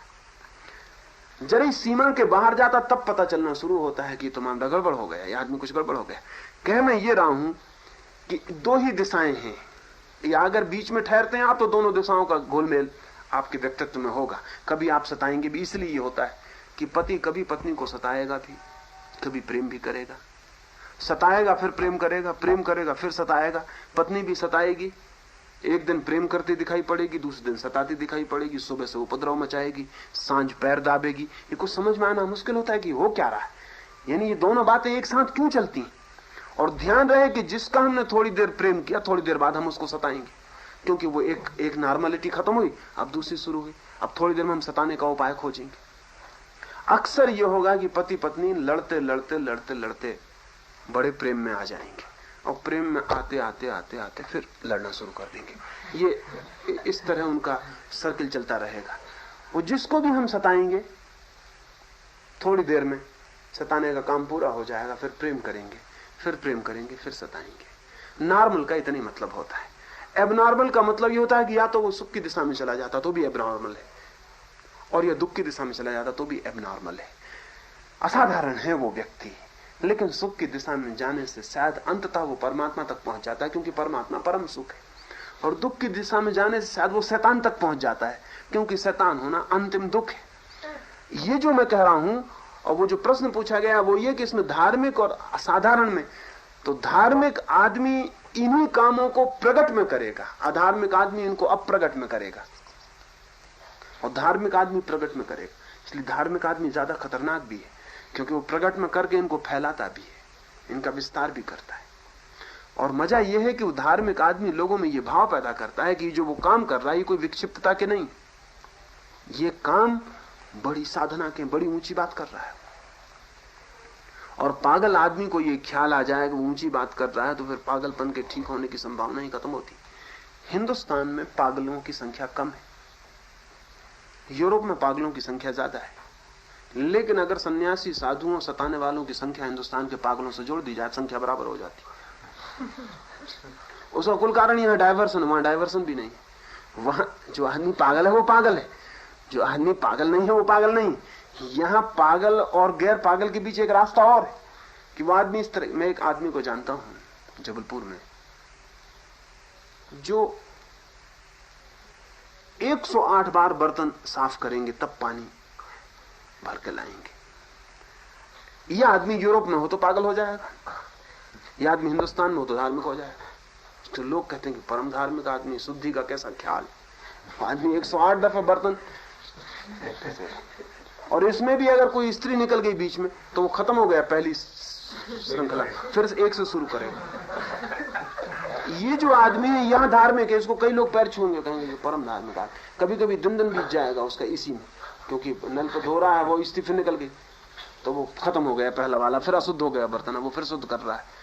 अब ये आदमी यूरोप में पागल होगा, फौरन पागल खाने भेजा जाएगा। यहाँ आदमी, ये आदमी मंदिर में बैठ जाएगा, पुजारी हो जाएगा, साधु हो जाएगा, इसको आदर मिलने लगेगा। तो धार्मिक परवर्षण ज्यादा खतरनाक है, वो हमें दिखाई नहीं पड़ता। अब जिससे मेरा अपना मानना है, महावीर के जीवन में घटना है जिससे समझ में आए। महावीर ने सब तरह के उपकरण बंद कर दिए, साथ में कोई साधन नहीं रखेंगे, क्योंकि महावीर को लगा होगा और लगेगा कि साधन भी एक बोझ हो जाते हैं। और जिस व्यक्ति ने सारे जीवन को अपना ही मान लिया, अब ठीक है कल सुबह जो होगा होगा, तो महावीर कुछ साथ ना रखेंगे। कौन बोझ को ढोता फिरे? जब सभी अपने हैं तो बात खत्म हो गई है, अब परमात्मा ही फिक्र करेगा। तो वो कोई उपकरण नहीं रखते, वो बाल बनाने के लिए उस तरह भी नहीं रखते। जब बाल बहुत बढ़ जाते हैं तो उखाड़ देते हैं, जब बाल बहुत बढ़ जाते हैं उसको उखाड़ डालते हैं। महावीर के लिए ये बाल का उखाड़ना जरा भी विक्षिप्तता का कारण नहीं था, ये अत्यंत सहज बात थी। कुछ नहीं रखना है साथ, ये सरलतम यही है कि कभी बाल उखाड़ दिए, साल दो साल में बढ़ गए, फिर उखाड़ दिए, यात्रा चलती रही। इतना सा भी सामान साथ क्यों रख के बांधना, क्यों बोझ लेना? क्योंकि सामान का बोझ नहीं है गहरे में। गहरे में सामान को पकड़ के रखने में सुरक्षित होने की कामना है। बहुत सुरक्षित पूरा जीते हैं, कोई सुरक्षा का भाव नहीं, कुछ रखने का भाव नहीं। जहां जो मिल गया तो हाथ में ही खाना लेके ले लेते हैं। कौन बर्तन का उपद्रव साथ में करे, तो हाथ में ही खाना ले लेते हैं, हाथ से ही खाना खा लेते हैं। लेकिन महावीर का ये बाल उखाड़ना कुछ पागलों के लिए बहुत अपीलिंग मालूम पड़ा होगा। पागलों का एक वर्ग है जो बाल उखाड़ता है, जो बाल उखाड़ने में रस लेता है। वो भी एक तरह का सताना है अपने को। तो इसमें बहुत कठिनाई नहीं है कि महावीर का बाल उखाड़ना देख के कुछ पागल जो बाल उखाड़ने में रस लेते हो महावीर के पीछे साधु हो गए हों। इसलिए साधु हो गए हों कि अब बाल उखाड़ना साधारण कोई उनको पागल नहीं कह सकता। अब तो वो बाल उखाड़ सकते हैं। महावीर नग्न हो गए हैं, क्योंकि अगर कोई व्यक्ति इतना सरल हो जाए, इतना निर्दोष हो जाए कि उसे नग्नता का बोध भी ना रहे। और ये बड़ी मजे की बात है कि खुद की नग्नता का बोध हमें तभी तक होता है जब तक हम दूसरे के शरीर को नग्न देखना चाहते हैं। ये इंटर रिलेटेड है। जब तक हम दूसरे के शरीर को नग्न देखना चाहते हैं तब तक हम हमारा शरीर कोई नग्न न देख ले, इससे भयभीत होते हैं। ये दोनों बातें एक ही सिक्के के दो पहलू हैं। जब तक हम दूसरे के कपड़े उखाड़ना चाहते हैं तब तक हम खुद पर कपड़े ढांकना चाहते हैं। लेकिन जिस आदमी का दूसरे के शरीर को नग्न देखने का भाव चला गया हो वो नग्न खड़ा हो सकता है। महावीर नग्न खड़े हो गए। लेकिन कुछ लोग हैं जिनको एग्जिबिशनिस्ट कहते हैं, जो दूसरों को अपने को नंगा दिखाना चाहते हैं। ये पागलों का वर्ग है। तो महावीर के आसपास ऐसे एग्जिबिशनिस्ट आके अगर सन्यासी हो गए हों जो कि चाहते थे कि कोई उन्हें नंगा देखे, तो तुम उपद्रव हो गया। यानी उनकी चाह बिल्कुल दूसरी है, लेकिन घटना एक सी मालूम होती। अभी यूरोप में या कई मुल्कों में एग्जिबिशनिस्ट पर रोक है।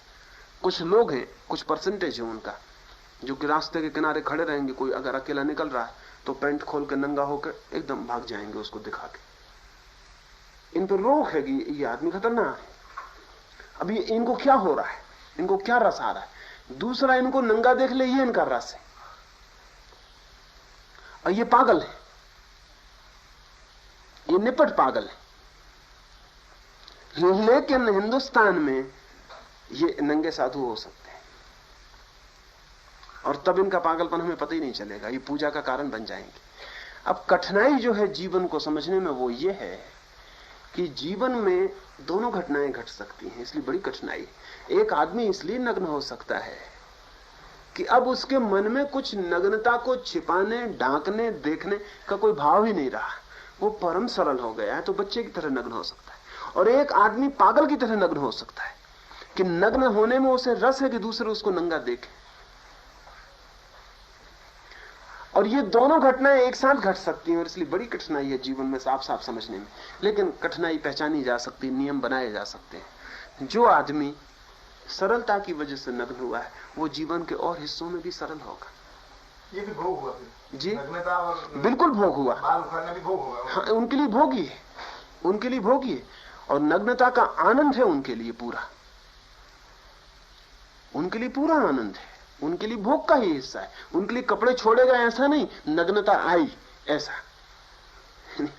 जोर इस पर नहीं कि कपड़े छोड़े, नग्नता आई, एक सरलता आई और जीवन इतना सरल हो गया कि जैसे एक बच्चे का, एक पशु पक्षी का जीवन जैसा सरल निर्दोष है वैसा वो खड़े हो गए। लेकिन ये आदमी जीवन के और हिस्सों में एकदम सरल होगा, सब हिस्सों में सरल होगा, सब तरह से सरल होगा, निष्कपट होगा, निर्दोष होगा। और इसके जीवन के और हिस्सों में कहीं पागलपन के लक्षण नहीं होंगे। लेकिन जो आदमी एग्जिबिशनिस्ट है, जो सिर्फ इसलिए नंगा हुआ कि दूसरे लोगों से नंगा देखें, ये उसकी बीमारी है, ये आदमी दूसरे हिस्सों में सरल नहीं होगा, ये दूसरे हिस्सों में जटिल होगा, दूसरे हिस्सों में भी इसकी विक्षिप्तता प्रकट होगी, इसका पागलपन प्रकट होगा। और इस देश में इस पर निर्णायक निर्णय लेने की जरूरत पड़ गई है अब, क्योंकि कोई 5000 साल से उपद्रव चल रहा है। उस उपद्रव में तय करना मुश्किल हो गया है कि कौन आदमी ऑथेंटिक प्रामाणिक रूप से है, कौन आदमी पागलपन का सिर्फ झुकाव है उसका वो पूरा कर रहा है। ये दोनों ही हो सकते हैं, इसलिए बहुत साफ रेखा खींचनी जरूरी है। इसलिए जो आदमी कपड़े छोड़ने पर जोर देगा वो आदमी एग्जिबिशनिस्ट है, और जो आदमी कपड़े छूट जाएंगे जिससे, वो आदमी एक नग्नता को उपलब्ध हो रहा है जो निर्दोष है, इनोसेंट है। धार्मिक पागलपन ज्यादा खतरनाक चीज है क्योंकि उसमें धर्म भी जुड़ा हुआ है। अब हमें दिखाई नहीं पड़ता कि पागलपन सीधा हो तो एक अर्थ में सरल होता है, एक अर्थ में, क्योंकि पागल आदमी बेचारा निरीह हो जाता है। धार्मिक पागल निरीह नहीं होता, दूसरे को निरीह करता है, खुद तो उनके ऊपर खड़ा हो जाता है। अब जैसे कि सेंट जॉन ऑफ आर्क को एक पोप ने आग में जलाए जाने की सजा दी। आग में जला दी गई वो औरत। जलाई इसलिए गई कि वो धर्म के विपरीत बातें कर रही। तो पोप को पूरा मजा है इस बात का कि वो धार्मिक आदमी है और एक औरत को जला रहा है, क्योंकि वो अधार्मिक बातें कर रही, वो भगवान का काम कर रहा है। अब एक स्त्री को जलाना और जॉन जैसी सरल स्त्री को जलाना एकदम अधार्मिक कृत्य था, लेकिन पोप को एक तृप्ति है। अगर दूसरा आदमी ये काम करता तो वो आदमी पागल सिद्ध होता, क्रिमिनल होता, अपराधी होता। पोप अपराधी नहीं हुआ, पोप धार्मिक कार्य कर रहा है। एक औरत को उसने सामने जलवा दिया, खड़े करवा के, आग लगवा के। 60 साल बाद दूसरे पोप जब सत्ता में आए तो उन्होंने विचार किया, उन्होंने पाया कि नहीं, तो जाती हो गई। जॉन तो बड़ी सरल औरत थी और उसे तो संत का पद भी दिया जाना चाहिए, तो वो सेंट जॉन बनी। 60 साल बाद दूसरे पोप ने उसको सेंट बना दिया। लेकिन जिस पोप ने आग लगवाई थी वो पोप अपराधी हो गया, लेकिन वो मर चुका था। अब क्या किया जाए? तो इस पोप ने उसको सजा दी कि उसकी हड्डियों को निकाल के जूते मारे जाएं और सड़क पर घसीटा जाए। उस मरे हुए पोप की हड्डियां निकाली गई, उसकी कब्र खोदी गई, उसको जूते मारे गए, उसके ऊपर थूका गया और उसकी हड्डियों को सड़क पर घसीट के अपमानित किया गया। अब ये आदमी धार्मिक है फिर? ये मजा, ये जो दिमाग है, इनको कहना चाहिए ये पागल है। यानी उससे भी ज्यादा पागल है ये, वो पहले पोप से भी ज्यादा पागल है, उससे कम पागल नहीं। लेकिन इसका पागलपन दिखाई नहीं पड़ेगा। इसका पागलपन एक धार्मिक परिभाषा ले रहा है। ये धार्मिक एक गार्बेज पैदा करेगा शब्दों की, और ये बिल्कुल ठीक मालूम पड़ेगा, और ये जो कर रहा है उचित मालूम पड़ेगा। धर्म इसको औचित्य दे रहा है, इसकी विक्षिप्तता को। धर्म ने बहुत तरह की विक्षिप्तताओं को औचित्य दिया है, और इस औचित्य को तोड़ देने की जरूरत है। और ये साफ समझ में आ जाना चाहिए, ये तभी टूटेगा जब हम दुखवाद को धर्म से अलग करें, नहीं तो नहीं टूटेगा। क्योंकि वो जो दुखवाद है उसी के भीतर सारा औचित्य छिप जाता है। दूसरे को दुख देना भी, अपने को दुख देना भी, सब उसमें छिप जाता है। इसलिए मेरी दृष्टि में धर्म सुख की खोज है, परम सुख की, उसे हम आनंद कहें। और धार्मिक व्यक्ति वो है जो स्वयं भी आनंद की तरफ निरंतर गति करता है और चारों तरफ भी निरंतर आनंद बढ़े, इसलिए चेष्टारत होता है। न वो स्वयं को दुख देता, न वो दूसरे को दुख देने की आकांक्षा करता है, न उसके मन में दुख का कोई आदर है, न कोई सम्मान है। ऐसे व्यक्ति को अगर धार्मिक हम कहें तो परम आनंद की दिशा धर्म बनता है, नहीं तो अब तक तो वो परम दुख की दिशा बना हुआ है। एक और आखिरी ले लो, ये बड़ी नासाग्र दृष्टि। नासाग्र दृष्टि का मतलब है आंख आधी बंद आधी खुली। अगर नाक के अग्रभाग को आप आंख से देखेंगे तो आधी आंख बंद हो जाएगी, आधी खुली रहेगी। ना तो आंख बंद, ना आंख खुली। साधारणतः हम दो ही काम करते हैं, या तो आंख बंद होती है नींद में, या आंख खुली होती है जागरण में। नासाग्र दृष्टि होती नहीं, कोई कारण नहीं है उसका। आंख पूरी खुली होती है या आंख पूरी बंद होती है। दोनों के बीच में एक बिंदु है जहां आंख आधी खुली आधी बंद है। अगर हम खड़े होंगे और नासाग्र दृष्टि होगी तो करीब 4 फीट तक जमीन हमें दिखाई पड़ेगी।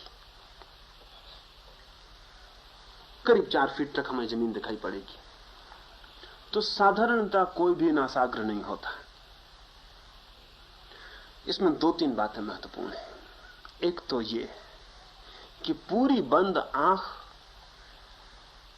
आंखों के जो स्नायु हैं भीतर, उनको निद्रा में ले जाती।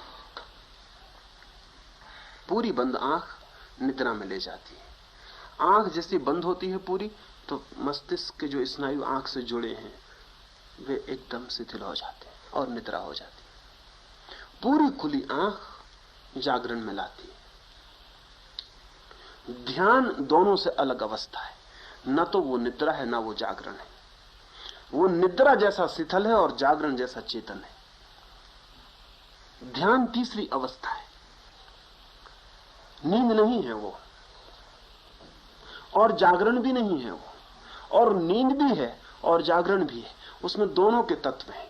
नींद में जितनी शिथिलता होती है, रिलैक्स्ड, उतना ध्यान में होना चाहिए, और जागरण में जितना चैतन्य होता है, होश होता है, अवेयरनेस, उतनी ध्यान में होनी चाहिए।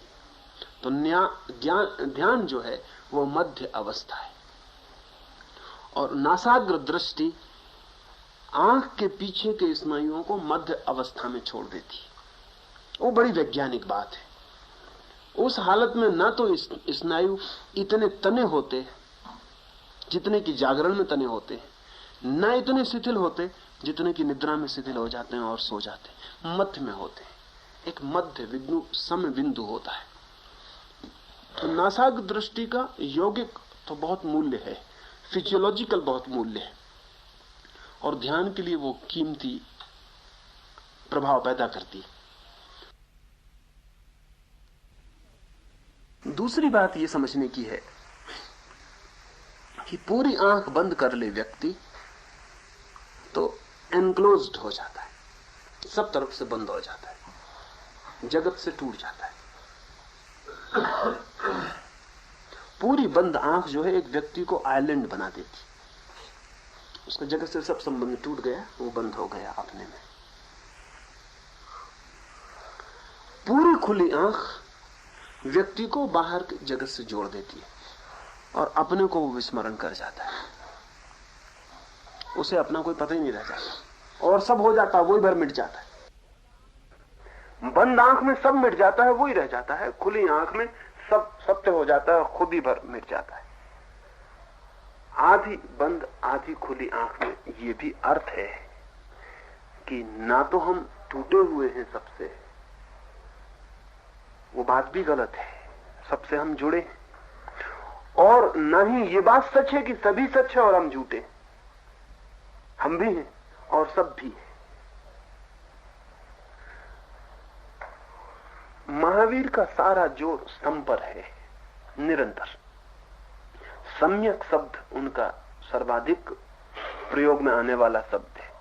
प्रत्येक चीज में सम, प्रत्येक बात में मध्य, प्रत्येक बात में वहां खड़े हो जाना जहां अतियां ना हो। अनति, आंख के मामले में भी उनकी अनति है। कहते ना तो पूरी खुली आंख ना पूरी बंद, आधी। संसार भी सत्य है आधा, जितना हमें दिखाई पड़ता उतना सत्य नहीं।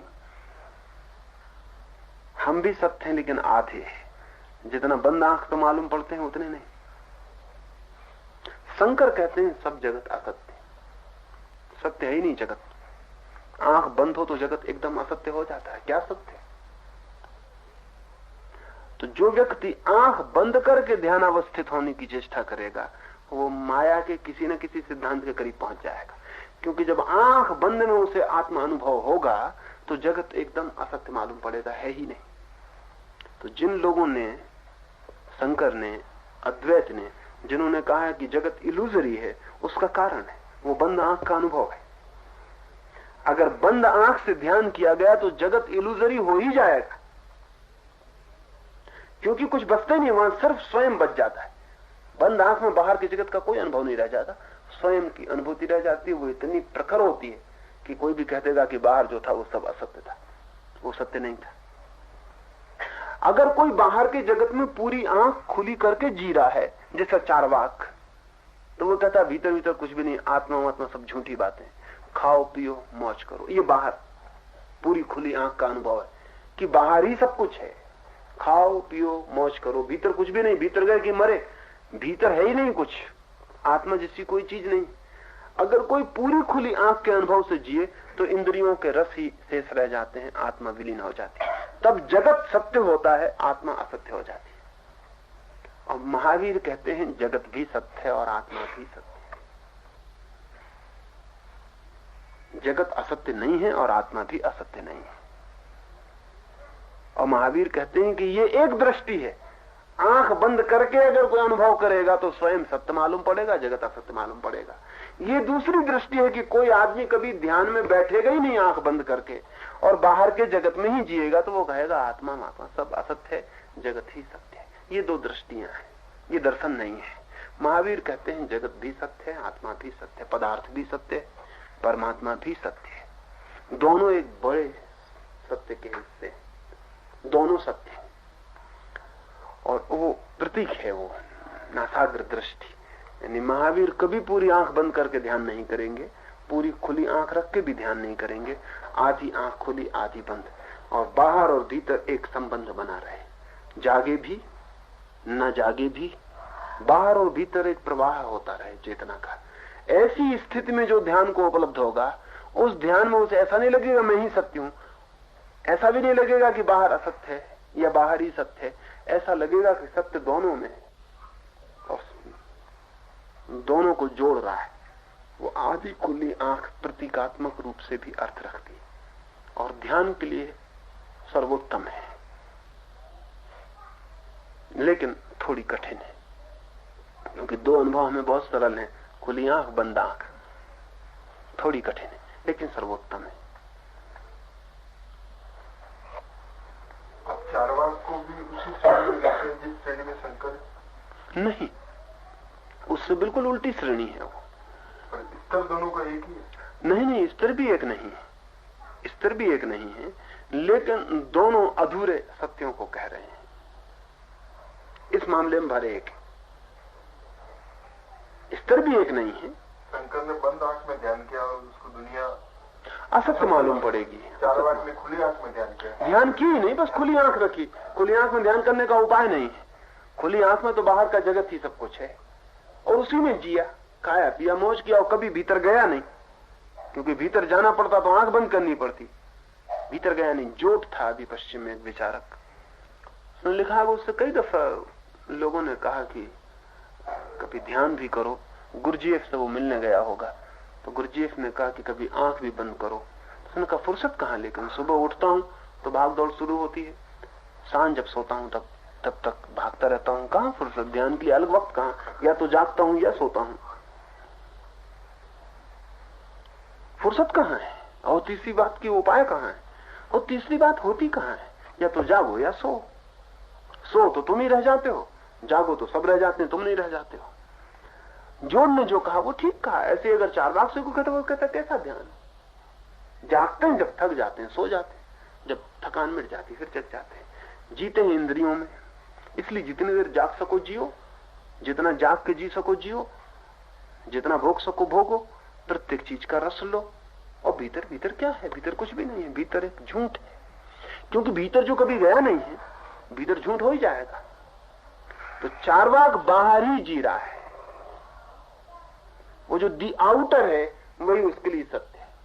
शंकर जैसे व्यक्ति भीतर ही जी रहे हैं, तो जो दी इनर है वही सत्य है, और बाहर का सब असत्य हो गया। एक अर्थ में ये दोनों समान है, इस अर्थ में कि ये आधे सत्य को पूरा सत्य कह रहे हैं, इस अर्थ में समान है। फिर भी चुनाव करना हो तो शंकर चुनने योग्य है, चारवाक चुनने योग्य नहीं, क्योंकि चारवाक ये कह रहा है कि बस इतना ही जीवन है, ये खाओ पियो खाओ, इतना ही जीवन है। और महावीर जो कह रहे हैं वो ये कह रहे हैं, ये दोनों बातें सत्य। इधर आप दोनों बातें उल्टा कर रहे हैं। क्या? चार को इधर उल्टा कर रहे हैं। आप कह रहे हैं सुनने योग्य हो तो चारवाक को, शंकर को चुना। हाँ बिल्कुल ही। तो वो त्याग की तरफ गया? नहीं, मैं कह रहा हूं कि वो ज्यादा गहरे भोग की तरफ गया, क्योंकि अंतस में जितना भोग उतना बाहर नहीं, ये मैं नहीं कह रहा हूं। ऐसी भूल हो जाती मेरी निरंतर बातों से। शंकर भोगी है, मतलब जैसे आत्मीय शब्द से होगा तो साधारणता हम चारवाक को भोगी कहेंगे, साधारणता चारवाक को मैं त्यागी कहूंगा। मैं कहूंगा कि वो जो अंतर भोग है, बड़ा भोग है, उसको छोड़ रहा। चारवाक ये कह रहा है कि घी भी ऋण लेके पीना पड़े तो पियो, ऋण की फिक्र मत करो, बस घी मिलना चाहिए। तो घी पर ही जी रहा है, लेकिन बहुत बाहर जी रहा है। खाने पीने तक उसका भोग है, लेकिन एक अंतर भोग भी है, उस तक उसकी कोई दृष्टि नहीं है, उसको कोई ध्यान नहीं। शंकर ही बड़े भोगी हैं, क्योंकि शंकर ज्यादा गहरे भोग में जा रहे हैं। और महावीर चूंकि एक प्रत्येक चीज में एक संतुलन और समता का ध्यान रखते हैं, वो ये कह रहे हैं कि वो न चारवाक को गलत कहेंगे। चारवाक उनके पास आए, वो कहेंगे बिल्कुल ठीक कहते हो तुम, बाहर सत्य है, गलत इतनी ही बात है कि तुम भीतर नहीं गए, वहां भी सत्य है। शंकर को वो ये कहेंगे कि बिल्कुल ही ठीक कहते हो, एकदम ठीक ही बात है कि भीतर सत्य है, लेकिन बाहर जिससे तुमने आंखें बंद की, तुम्हारे आंख बंद करने से वह सत्य नहीं हो जाता, सिर्फ इतनी कि तुम्हें पता पड़ना बंद हो जाता है, वो बाहर है। और पूरा जीवन बाहर और भीतर से मिलके बना है। एक को तोड़ देना दूसरे के हित में अधूरापन है, एकांगी दृष्टि है। इस अर्थ में वो अनेकांती है। वो प्रत्येक पहलू पर क्या क्या विरोध है, वो दोनों में से सत्य को निचोड़ लेना चाहते हैं।